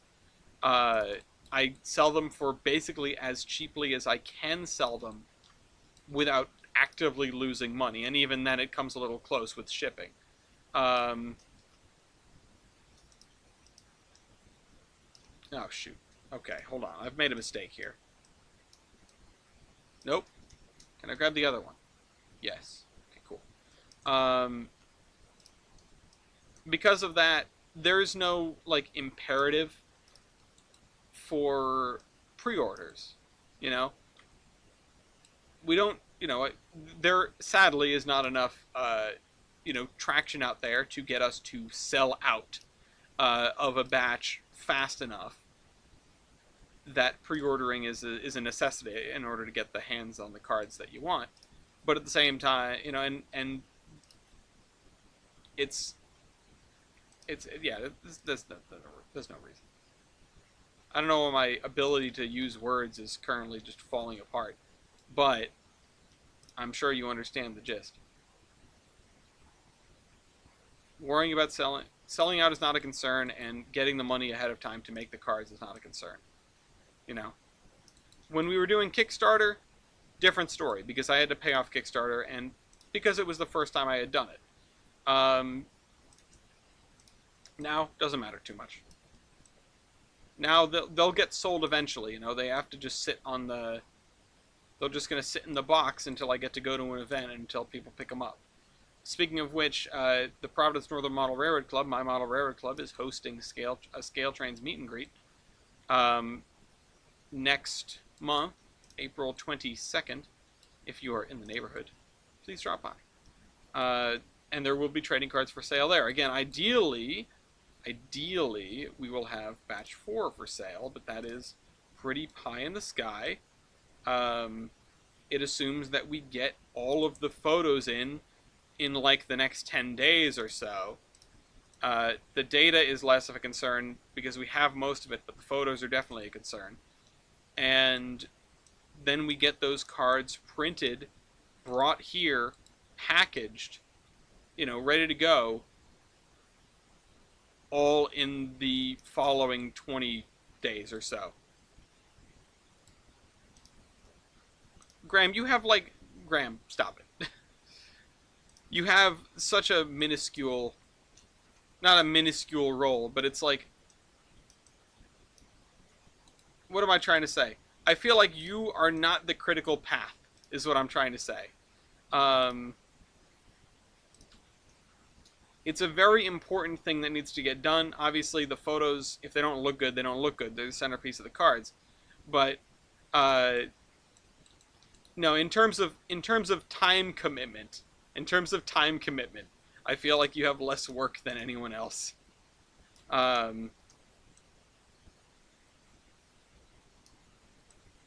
That said, you certainly provide a skill set that no one else on the team has. Okay, come on, grab the thing. There we go. That's still not great.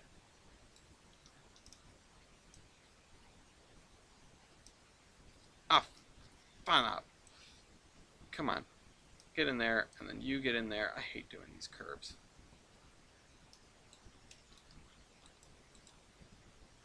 And you know what? I might put some parking spaces along here.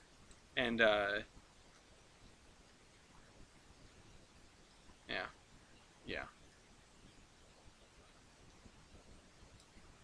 Let's do this.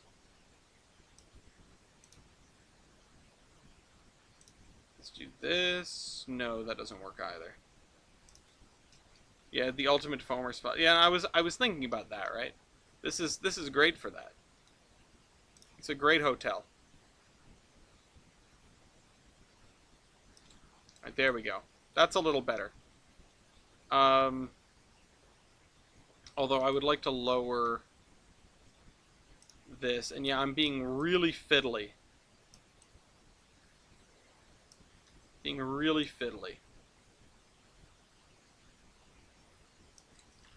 Whatever, that'll have to do.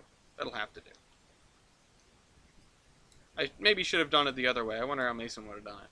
I'm sure he has. I'm sure he'd have an idea. Let's actually scoot this. Oh shoot. Scoot this way to tighten up that space.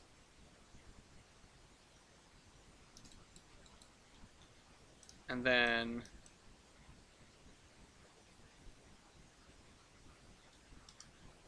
and don't sell yourself short, Graham. I don't know.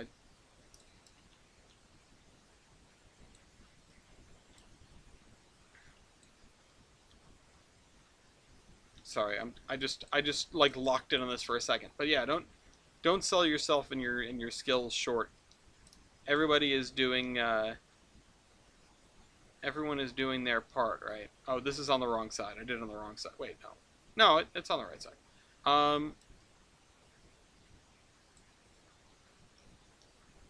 Okay. What I want is my embankment side grass, which, is that you? Yes, it is you. Okay, wonderful.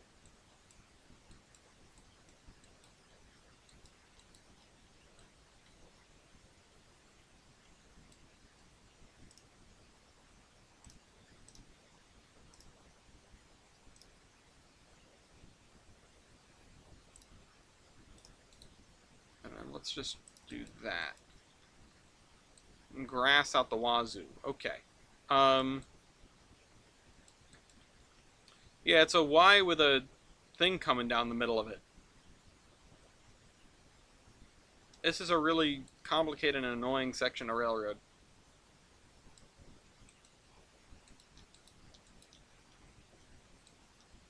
How you know that the railroad was not here first? It looks goofy. Okay. I feel like, can I get the frogs in here? There are some like T-side frog objects. Turn out frog left, turn out frog right. Oh,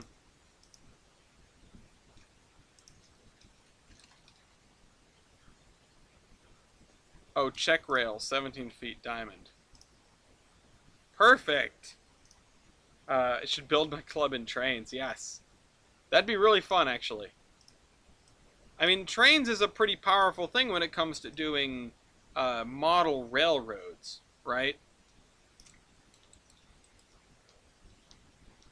I've seen quite a few very well done model railroads and Trainz. Alright, see you, Orion. Yeah, I will be back next week. You know where to find me. Okay. Thing is, we got these lined up. When we got them lined up from out here, it was like, to quote Scotty, like hitting a bullet with a smaller bullet blindfolded riding a horse. It is, if I can lower this by just a bit, I have no idea how outsized the... Okay, that was too much. That was way too much. Okay, not doing that.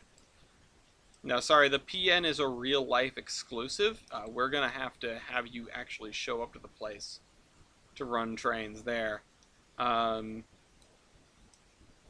you know, a Big E exclusive event.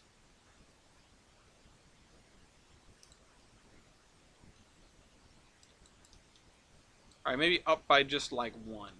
I've also never done a model railroad in Trainz. They don't personally appeal to me.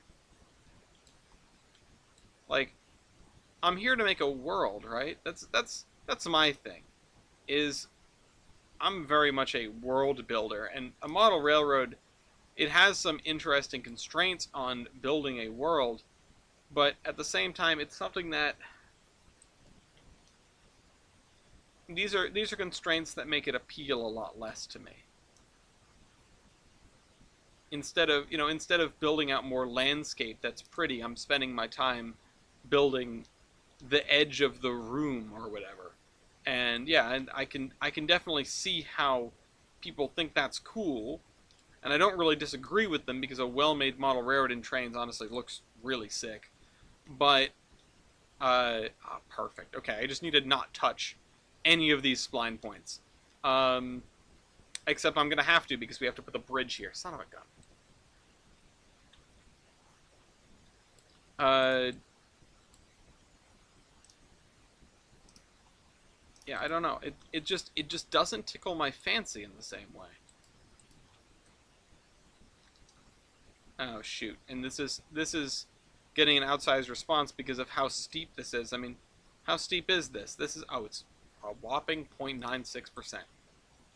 I take back what I was saying. It's not very exciting at all. We need something that was a two-track bridge. And we need something that's probably relatively modern, so we're talking like a girder bridge, too. Not really exciting, right? Can I do this and not break everything? Is that building floating? Son of a gun. Alright, we're gonna have to fix that later, too. You here. We are now digging into sort of what is the nitty-gritty of doing scenery in a... I mean, I guess this is an urban environment, right? Doing scenery in an urban environment. Something that people don't necessarily do in large quantities, because people don't necessarily build urban environments to the scale of, well, reality, but the scale that we are doing in this route. It's something I pride myself on. But I also, I'll never disparage someone for not feeling like it. Alright, let's scoot that over about that much. Yeah, it's fine.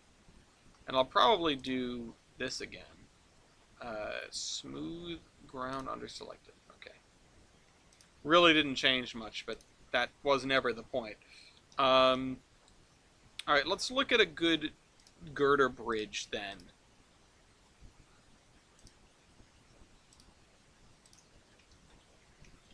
Girder. I am Bender. Please insert girder. I think Trainz not letting us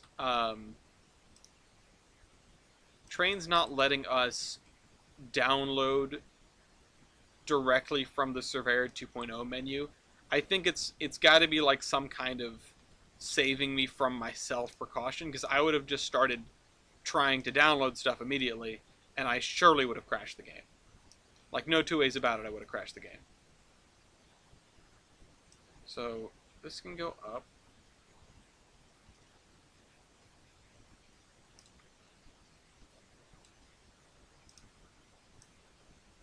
Let's just do this. Okay, and that lines up pretty good. Oh, shoot. I thought it was one big girder. I don't know why I thought that, but I thought it was one big girder. Now we need some pillars and we need some embankments.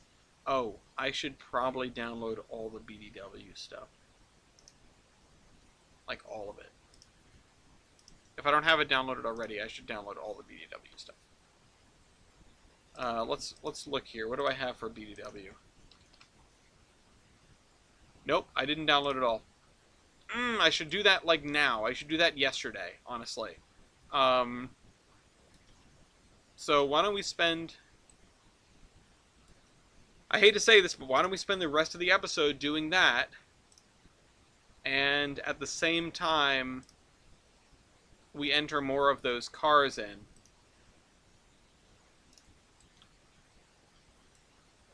Let me just jump onto the DLS for a second. BDW. Yeah. Yeah. Look at all this stuff. Do we have BDW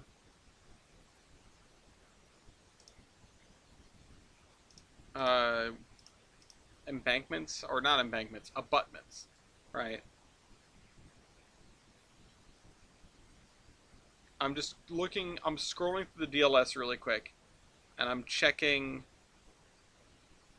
Oh, it's called Bridge End?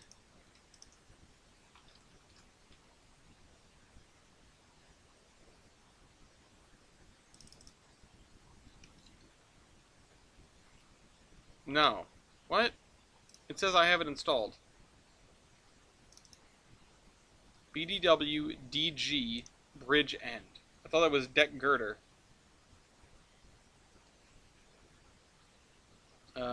What is this? Maybe it's not a... I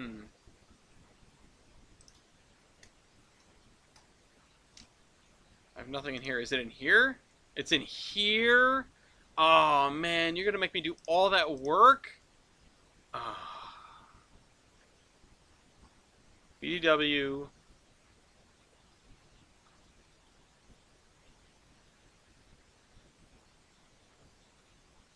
I'm still not seeing it.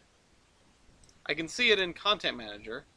It's BDW DG bridge end.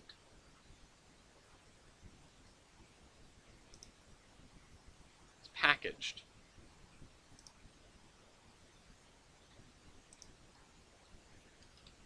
Oh, because it's under here. Duh. Okay.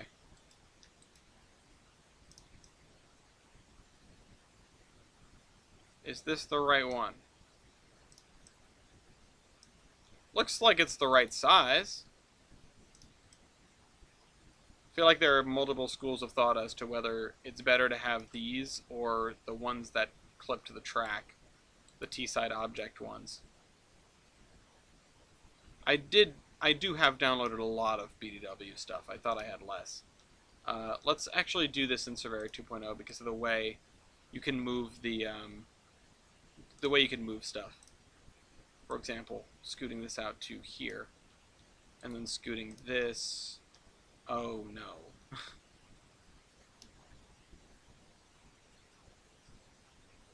Wait a minute. What's going on here? How are these supposed to sit on the thing?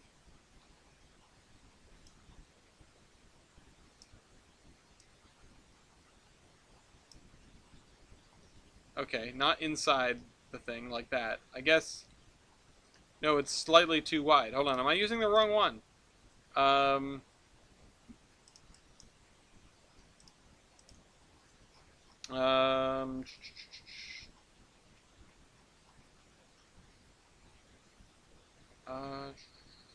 on, find me something good.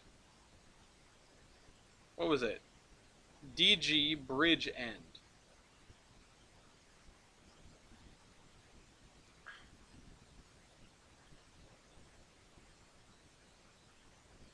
TG bridge end. Through girder. Okay. Okay. Let me find that one then. It's probably under here. No, it's under here. TG bridge. Okay, let's try this one. Replace with selected asset. Okay, that looks a little better.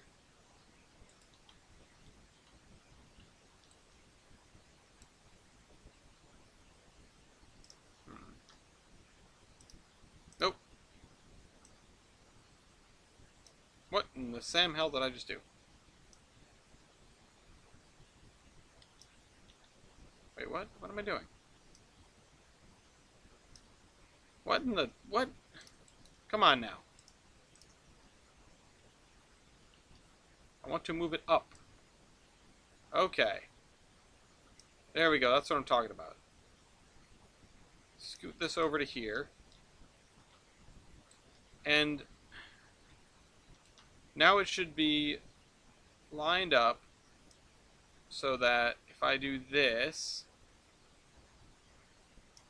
it's not swallowing the track, although it kind of still is.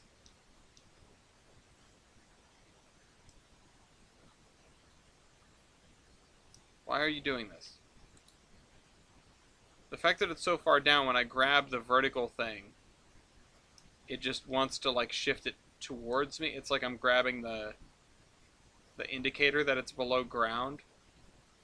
That's definitely a bit of an oversight.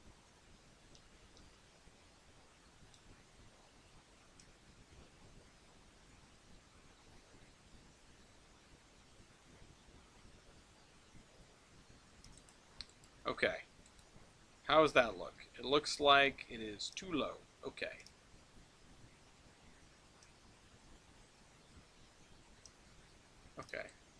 and it is slightly swallowing the track, which, all things considered, is not terrible, but it's definitely not good.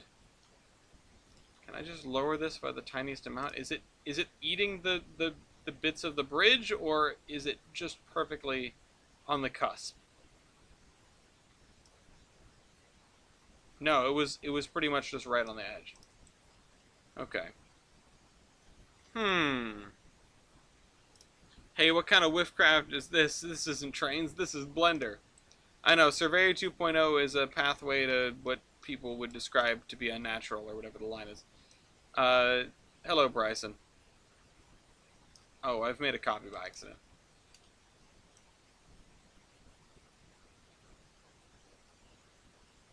I also have apparently hidden the thing, which was not really my intention, but okay.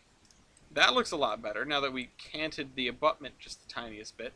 We still need to find like an actual bridge pillar for the center of it here.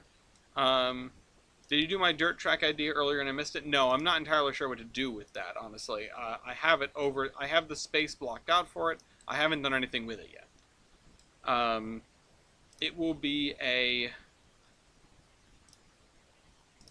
It is a future project. All right, rotate this. No, come on. Come on. Okay.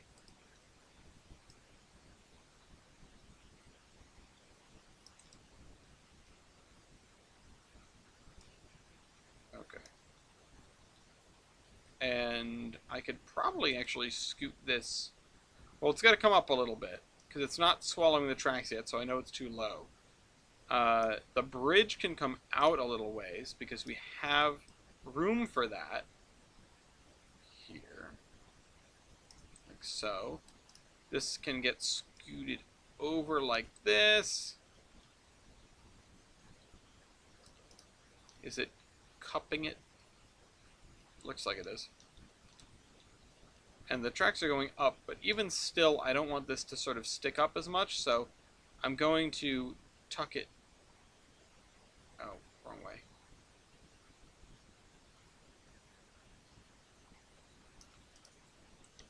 Tuck it like that. And I can't see under it, so that's good. Again, we still need...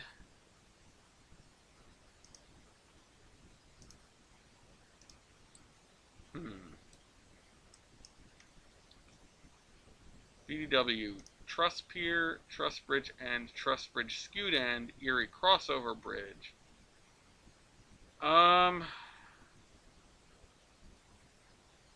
TG.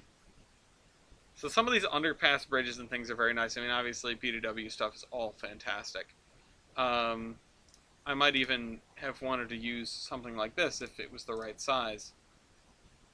Yeah, I mean, look at that. It's a cool skew, too. All the Loreline stuff. That's cool. Yeah, Street Bridge, blah, blah, blah, Broad Street, Car Barn. That's a cool one. Honestly, I should have used that. Gotta put some of the stuff aside. I'm looking for if there is a bridge pillar of any description,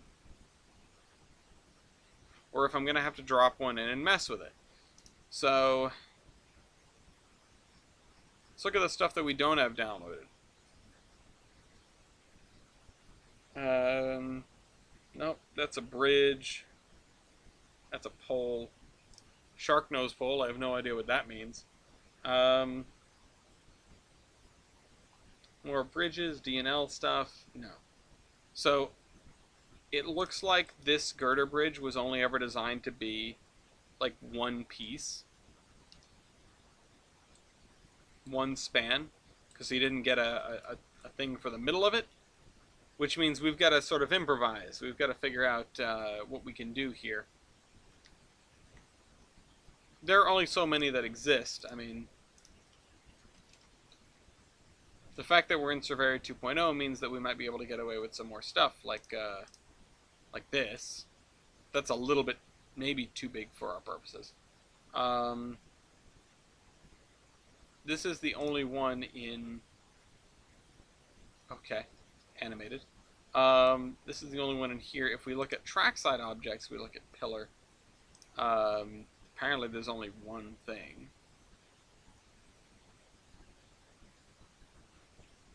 Track mesh, train filter.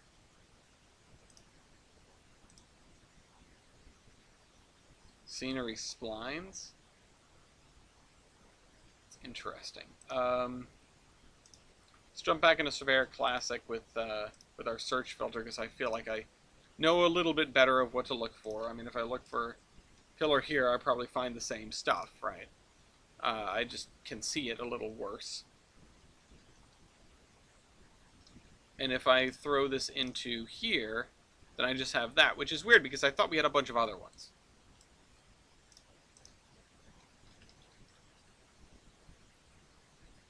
Abutment for rail bridge, bridge support.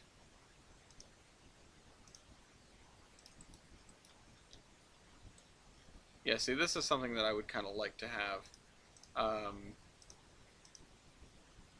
Shaughnessy Viaduct. If this was a little bit smaller, I might actually go with it because it is a little bit more modern.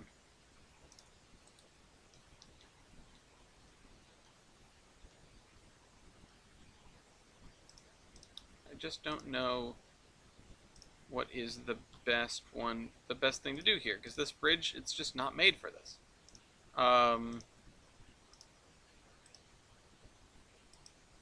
Although the timber bridge, the timber support pillars, they're kind of a vibe, right? Because they scream like, yeah, we're doing this, just sort of, we're just throwing it down there, right? We're not thinking very hard about what needs to go here. And so putting these on this bridge in the middle of this river, I mean, it's weird, but it doesn't jump out at me as being wrong, per se. It's not necessarily what you would have, but it reminds me of some stuff in Warren or Bristol. And while those bridges aren't exactly new, and they are in very different situations than this one, doesn't necessarily mean you wouldn't do this. Especially, you know, maybe you could say that these were meant to be temporary, and they ended up being much more than temporary, which, who has heard that story before? Perhaps who hasn't, I should ask.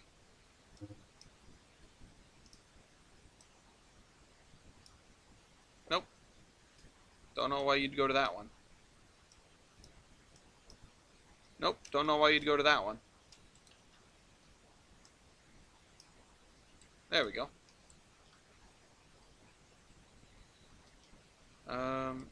Let's see. This can go snap to this, please. There we go, snappity-doo-dah. Now let's see, is this messed up? Nope. Good as ever. Beautiful. I'm gonna have to download the rest of the BDW stuff, though. It's gonna happen. Yeah, we have our wooden-supported iron girder bridge. Cursed.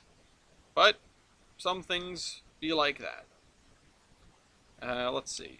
I know I want this to look like this here, and I think, didn't we do this? We sort of put the we put the track here, and then we used the raise height tool. But I'm gonna go along a little bit more decisively on this edge here, and maybe even bring out the plateau tool a little more, maybe increase the sensitivity on that. Again, just make this seem something less unnatural, but still fitting of, okay, we came in here and we did this, right? We being humanity, right? We being the railroads, the people. Okay.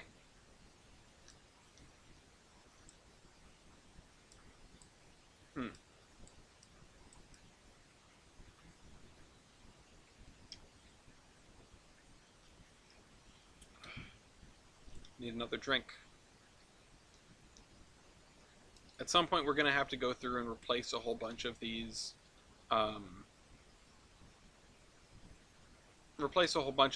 tracks with with sort of rusted up tracks. Right now, it doesn't make sense that, you know, the stuff that's behind buildings that would never have been touched, or the things adjacent to roads, which we don't really have those, but I should put them there and they should be all rusted up. And if we're going to use this building after all, what I should probably do is... I wish those loading doors were on this side. What I should probably do is have, instead of the line coming in from this direction, have it come in from the other direction to make this very tight and very annoying. Yeah, good luck switching that. I'm going to pull that back as far as I can to make it slightly more feasible, but this is intentionally annoying. This is intentionally bad. The reason being, it was pretty easy to switch when the line kept going. Another line got truncated to here, and now you've got to go out onto the road, which, you know, is why this is like this, why those tracks are in the pavement, in order to put your single boxcar in this incredibly tight siding. I could always rotate the building a little bit to make it a little less bad, to make this zigzag a little less bad. So let's try that. If we do this, and then we sort of, I know I can just rotate that like that, which not very pretty, but it works. And then tuck that right alongside there. Okay, we can do more than that. We can do better than that. So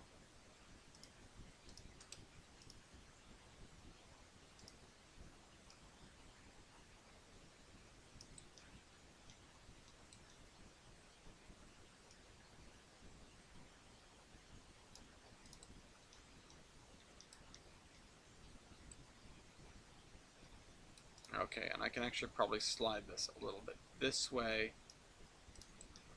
and then maybe scoot this back just the tiniest bit to make that line up nice.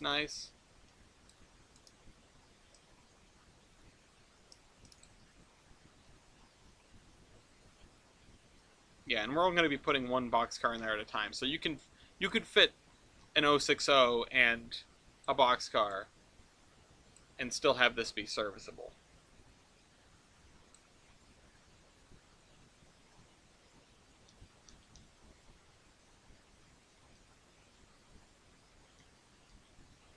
I don't know what to do with this building. I just sort of threw it here.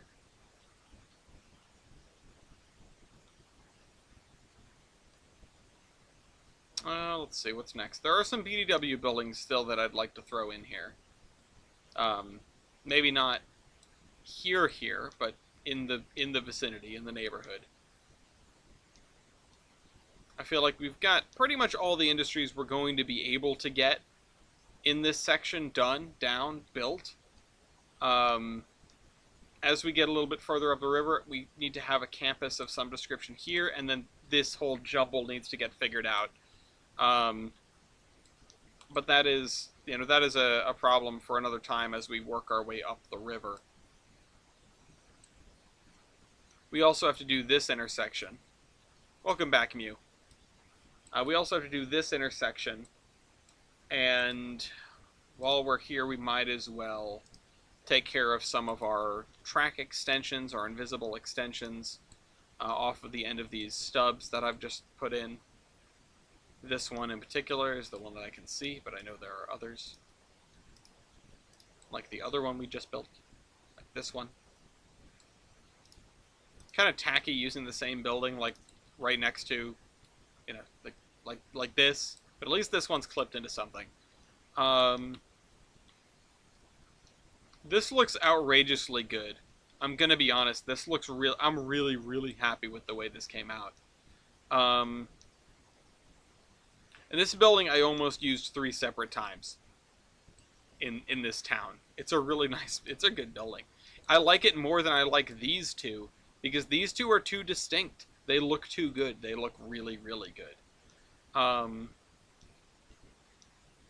I'd like to get the terraining done or the scenery done for this sort of bunch here, as well as this section here, which I'm really not entirely sure what to do with it. I was going to do some sort of junkyard, um, because that's always a good go-to, right?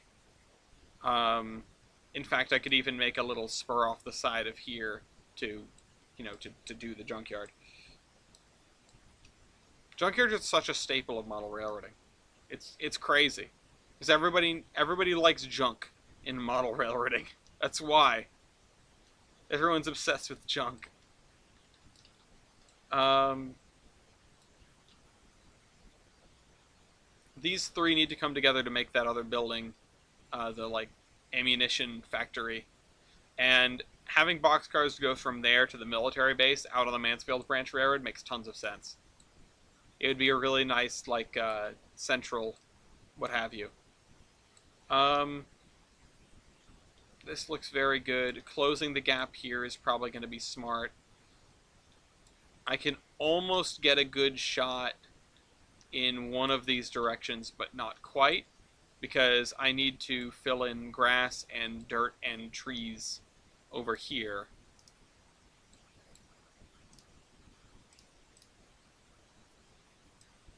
You have so many miscellaneous piles that you can't do anything, pieces that you can't do anything else with. Coat them in rust paint and pile them up. Yeah, that's how model railroading works. Everyone just sees trains moving scrap metal. It's just one of those things. It's like a universal constant.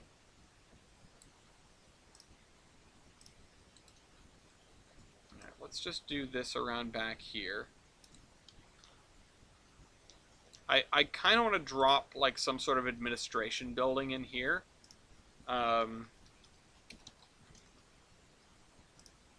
liked building 05A. Let's do that. Let's just put this here. Just generic built. What is it? It's a building. It is building. And I think I want to grab this ground, this dirt, and put that in the back of this. You know, as you go further along, as you get closer and closer to finishing, your gaps of stuff get, your gaps between things get smaller and smaller. Is there a rusted steam loco asset you could put behind the roundhouse as a backup stationary boiler? Not really. There are a couple of really, really rusty steam locomotive assets. I've been trying to not do like locomotives on display, even though I gave into that base desire and I put out a display track over there in the yard. But I might end up getting rid of that.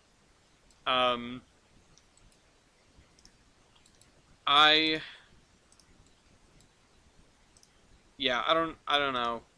I could put out some stuff that makes it look like, I have some like bits of boiler, right? That I could put out there and make it look like that. Make it look like they're just throwing out boiler bits. But as for like a whole stationary boiler, that's a little bit tougher. I don't think I have anything that fits that bill. I can check though. I can check. Let's just boiler. Okay, yeah. So I've got that. I've got these little boiler houses, right? I could throw down a... Oh, that's not little at all. That's very large. Oh, man. Okay. The aging coal boiler is a classic one. Sugar Mill 01 boiler annex. That's also enormous compared to what I expected. And then the brewery boiler house I could put down. And that's what I used for the stacks over here.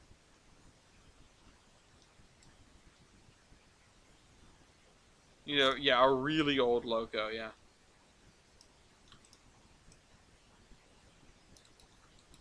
let's see if we can fit this. Let's see if we could actually maybe lower this to like here.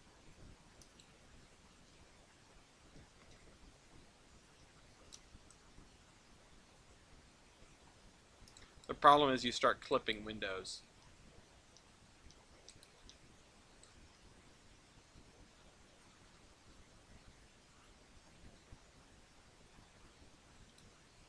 It's kind of weird. It's kind of weird. I'll leave it though, it's different. So I want the strawberries, and then I'm going to plant some trees out in here, in here, and in here. Shrub slime buried in here. If the roof was flatter, then I think lowering into the ground would work better. Yeah. Also, if it was just a little bit wider so it didn't cover up that half a window. Or maybe a little narrower.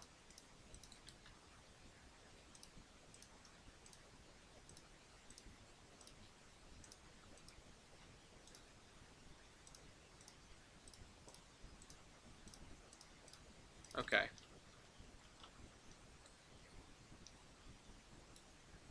Let's sprinkle in some trees.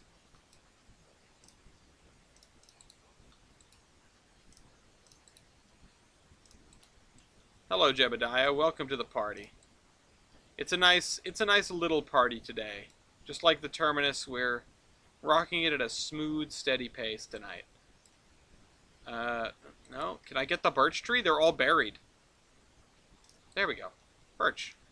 And then we'll have maybe one or two of the big trees, or maybe something else. Well, those are some little ones. It made some baby ones.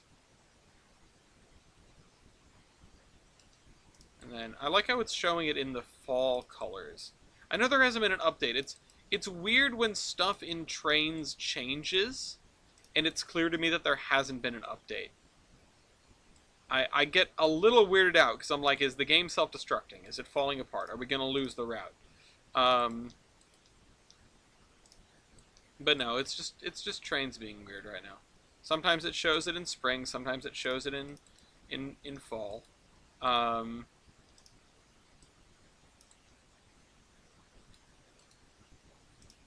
let's also grab our shrub spline and put it just in the middle of this a little bit. So we have some unruly growth in the middle and maybe even along here. And then we have our virtual railfan cam on the side of this building.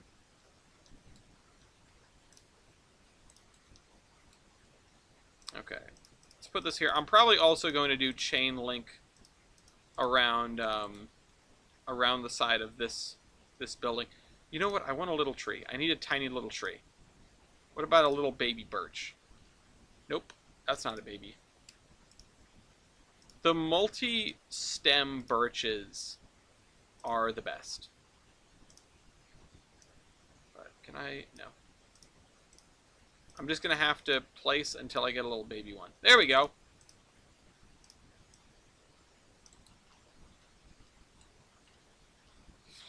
It's right there.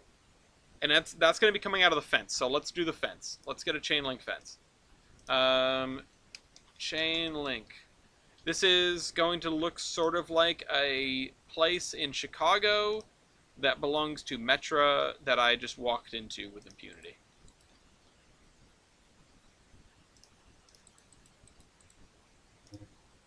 Ow. Come on now. If I do Control and Shift, it won't connect to anything. And there is going to be plenty of... There's going to be plenty of... something. I don't know what I was going to say. Oh, right. This is how they need to get in, so I need to get rid of this first stretch of thing. Oh, there's going to be plenty of junk back here, that's for sure. I'm going to do something really classic, which is you have the fence, wrong way around. You have the fence coming out, like making an increasingly narrow space on the side of the building. Just so you can barely squeeze along. Don't ask me how I know that that's how things are in a lot of places. And squeeze into the place that you're not supposed to be going.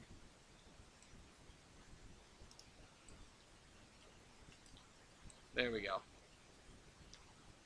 So yeah, this will be like a DOT storehouse. Again, we'll put some junk there. This area back here is going to be a bit of trees and a bit of gravel and a bit of parking for these businesses out along Main Street here.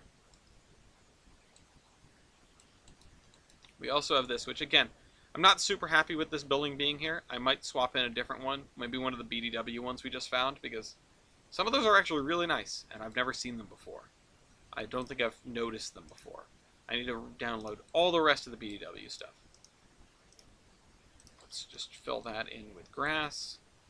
And this is going to be more parking and jazz, and this is going to be more trees. Pretty much every weird empty space, especially if you look around on Google Maps up here, every weird empty space is full of trees. It's a shame, though, that there aren't quite any good angles yet. We don't have enough scenery built out that there are good angles, that there are nice scenic shots. We also have a lot of railroad crossing stuff to do.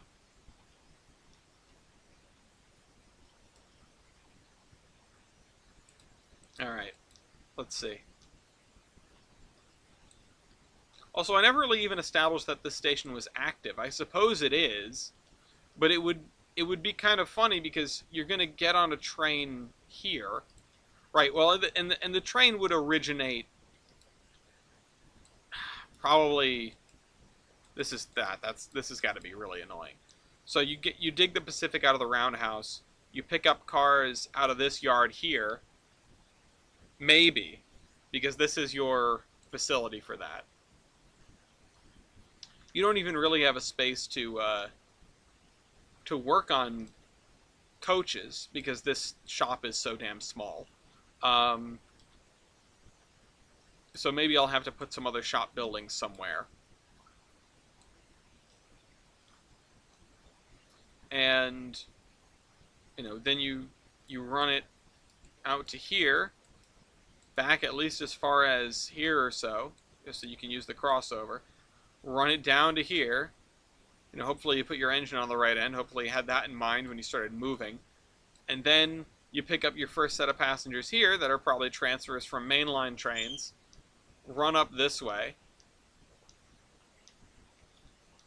Run through here. Make a stop here at the actual train station.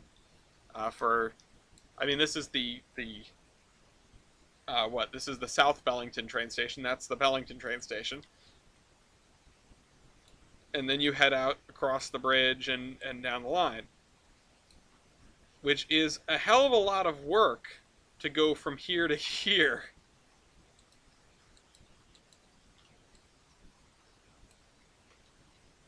I forget what I was going to make this place. I had an idea for what this place was going to be too, and now I don't remember what it was. Some sort of, you know, I know that we would have boxcars parked here, and that we would push, like gondolas through, or not gondolas, hoppers through here and let them unload through into the floor. Maybe these two would be separate, but maybe they would be together in some kind of symbiotic industry. This is just like a really, really basic milling company, probably making general goods. This one is a slightly less basic milling company, probably making general goods. And I bet we need an oil unloading rack here.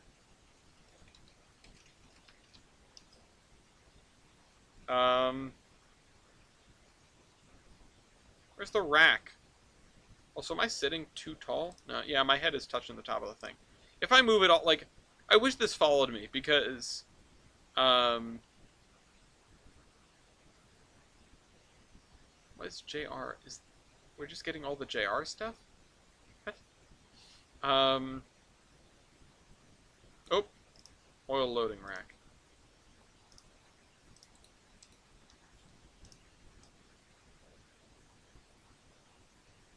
Yeah, I'd like to have two industries on the same track here. I don't really. I'd like to is not the right word. I think we should have two industries on the same track here. It's going to suck. Guaranteed. Also, small, medium, large. That's kind of funny. And we can fill in these two areas. I mean, we've only got a few minutes left, and the cat is staring at me because I know he's hungry. I'm surprised he's not screaming yet. I just said that to him, and I glared at him, and he looks back at me, and he narrows his eyes, and he starts purring. He's like, yeah, I am. You're not screaming yet, but you're hungry. He's waiting for it. He's waiting for another, 5 minutes to go by. When 10 o'clock hits, it's fair game.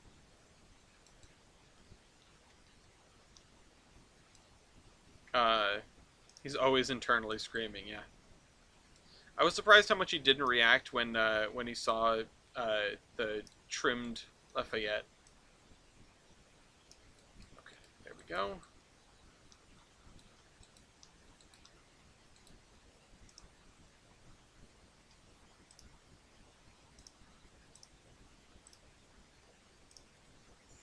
It's purring so loud.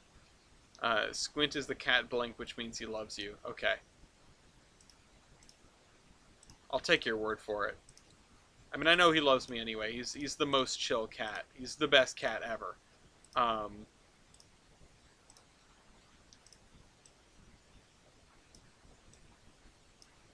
Let's make some room here. Let's make some room for just, dirt.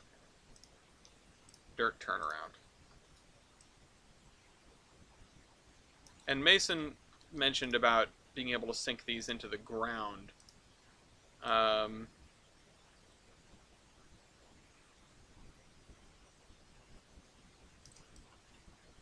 sinking them into the ground to make them a little better. You can't go too bad, or else the ground will start appearing in the gutter. But you can get pretty close. And just having the end of it be a little less jarring is a good thing. Alright, grass splines? No. Shrub spline, yes. I don't want no shrubs. A shrub is a guy that can get no love from me. Oh, and it's still very windy here today. Oh, the wind here has been completely wicked. Rattling the house all damn day. Something else I haven't really thought about is signaling this stretch. Obviously, it's not heavily trafficked, on account of the single track and weird arrangement. But there really isn't going to be much on this map that doesn't have signals because of the AI. So, hi Mopac. Welcome back.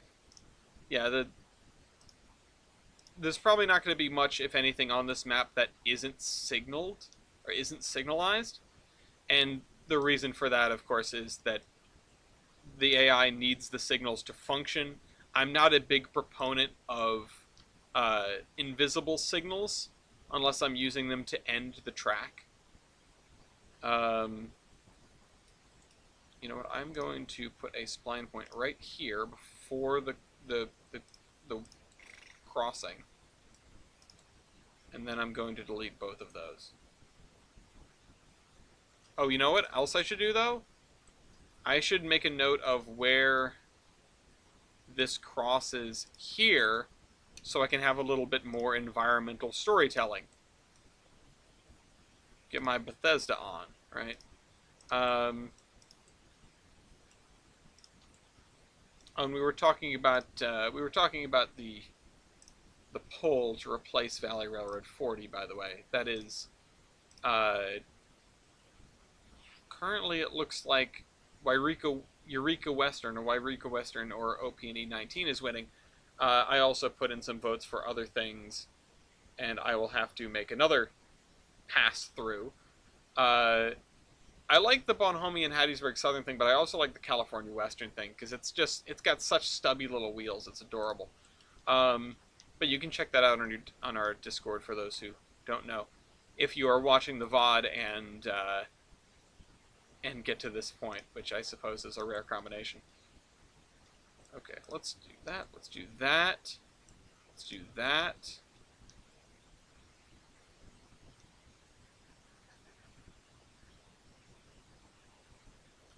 Now, this is very wide.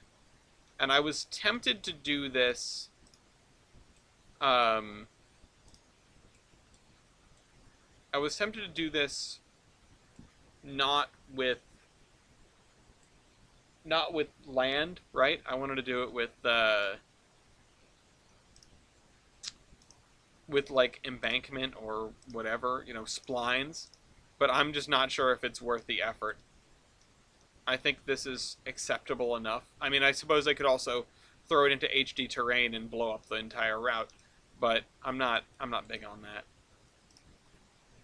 So let's grab down here and then let's put this. Let's unbury this, right? And we could probably put a little retaining wall there if we felt like it was necessary. Here, it's not necessary because that doesn't go through. And then here, I think we just have to sort of bite the bullet and just dig it out. And then maybe we could actually use one of the Laurel Line bridges that's skewed to make this work. I'm not entirely sure. But yeah, we're gonna need some sort of skew something there. Hopefully it'll look good when it's done. I mean, this area is going to be, I feel like it's going to be challenging to make look right, to really sell. Here it's much easier. Things are at grade, things are congested. This is feeling like Idaho Springs, which is a great little place. And then, yeah, let's just throw in a couple more. Is that the only thing? Is that the only kind of skewed bridge in the DLS? Honestly, no, there are quite a few different skewed bridges around. I have used one before in Mason Valley, if I remember right. There is a skewed truss bridge with a pipe on it. It's a very cool looking bridge, but the issue with skewed bridges is sort of an extension of the issue with using non-skewed bridges everywhere. It's you need a certain angle. It's just right angles are easier to come by, and not so right angles are a little bit rarer individually, right? Or even just as a whole. I mean, skewed bridges are more common than they are represented in a Trainz route like this, because it's a lot easier to do just a 90-degree bridge. But if we want to round this off by jumping over here, I managed to find a bridge that suited this angle I was working at. And it's not perfect, but it worked well enough. And so these exist. These are, I think they might be DES or Ben Dorsey, maybe. I think they might be Ben Dorsey. And then the Laurel Line stuff, yeah, that's its own thing. Also works, but, Yeah, and I'm kind of looking forward to nuking the AI at this point, because being able to run all this stuff by myself is something that I'm looking forward to. Like, I want to be able to run this stuff by myself. I want to be able to jump in here and drive trains around and have a sort of slowly unfolding, shifting cars around or whatever, and send stuff off map and, do the iPortal thing with friends.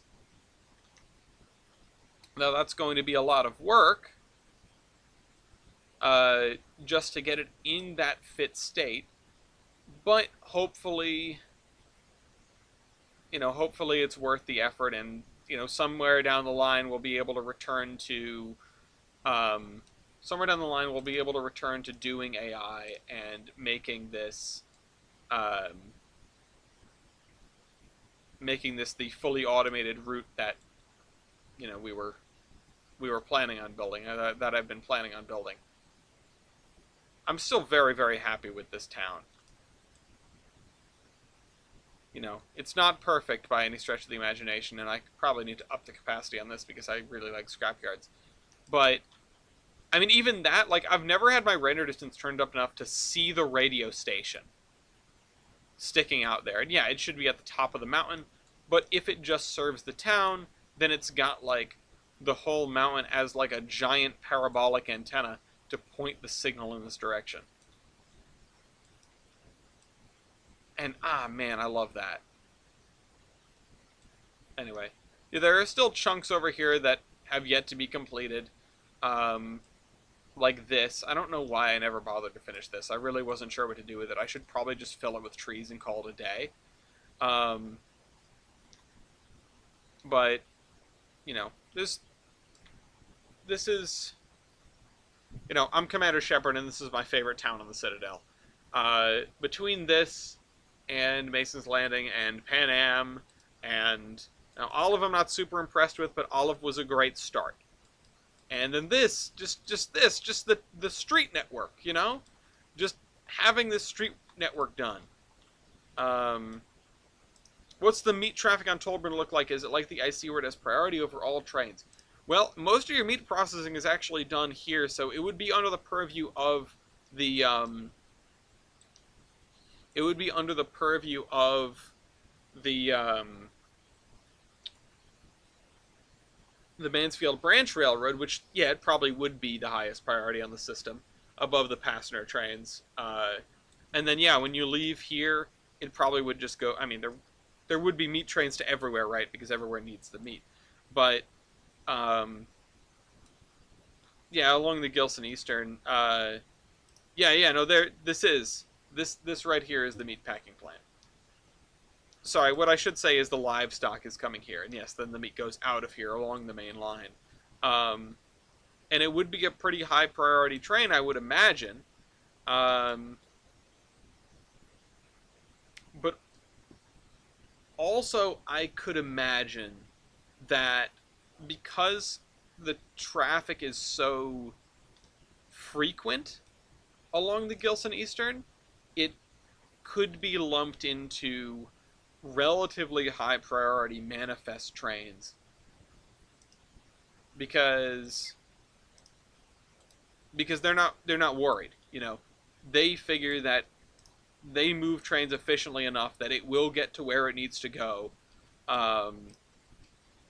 in a reasonably short amount of time.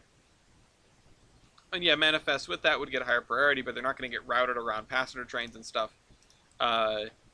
They're just going to, we're going to make sure we get the manifest there on time.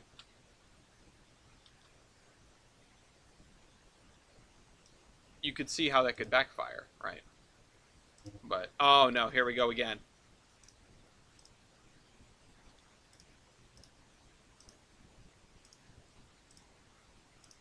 Oops, I hit cancel. Route layer, save changes. Route layer, save changes. Route layer, save changes.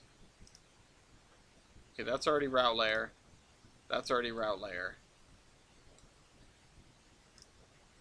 This is session layer. Route layer.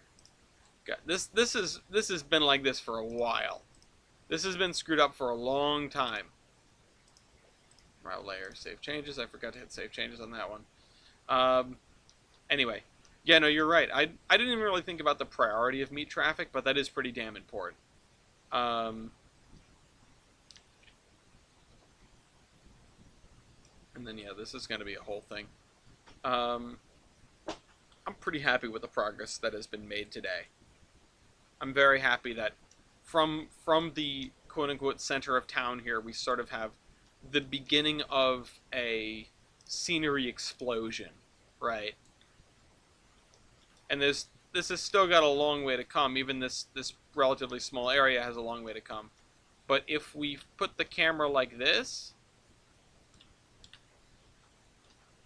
it looks complete, right? Well, we need to put the trees in here, but when we put the camera in the right angle, we now have a couple of basically fully scenic views. That's a good step. It's a good step forward. It's a good place to start. Might there just be a perishables train, meat, milk, maybe eggs? Out of here, I would imagine possibly. I could see that happening. You know, this is a pretty central hub in terms of food processing, and then it's going to go out from here to the major cities. It's going to go out to Jefferson and to Gilson City, and probably out to some of the smaller cities as well. We need to finish this yard. We need to finish, like, we need this roundhouse and a reasonably good-sized diesel facility, probably, to run trains out of here. And I can't wait to mess with this, right? I can't wait to... Once I nuke the AI, we can go back and redo everything.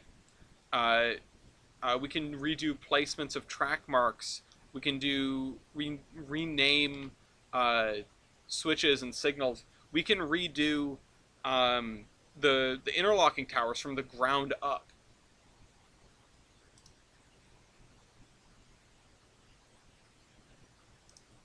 Yeah.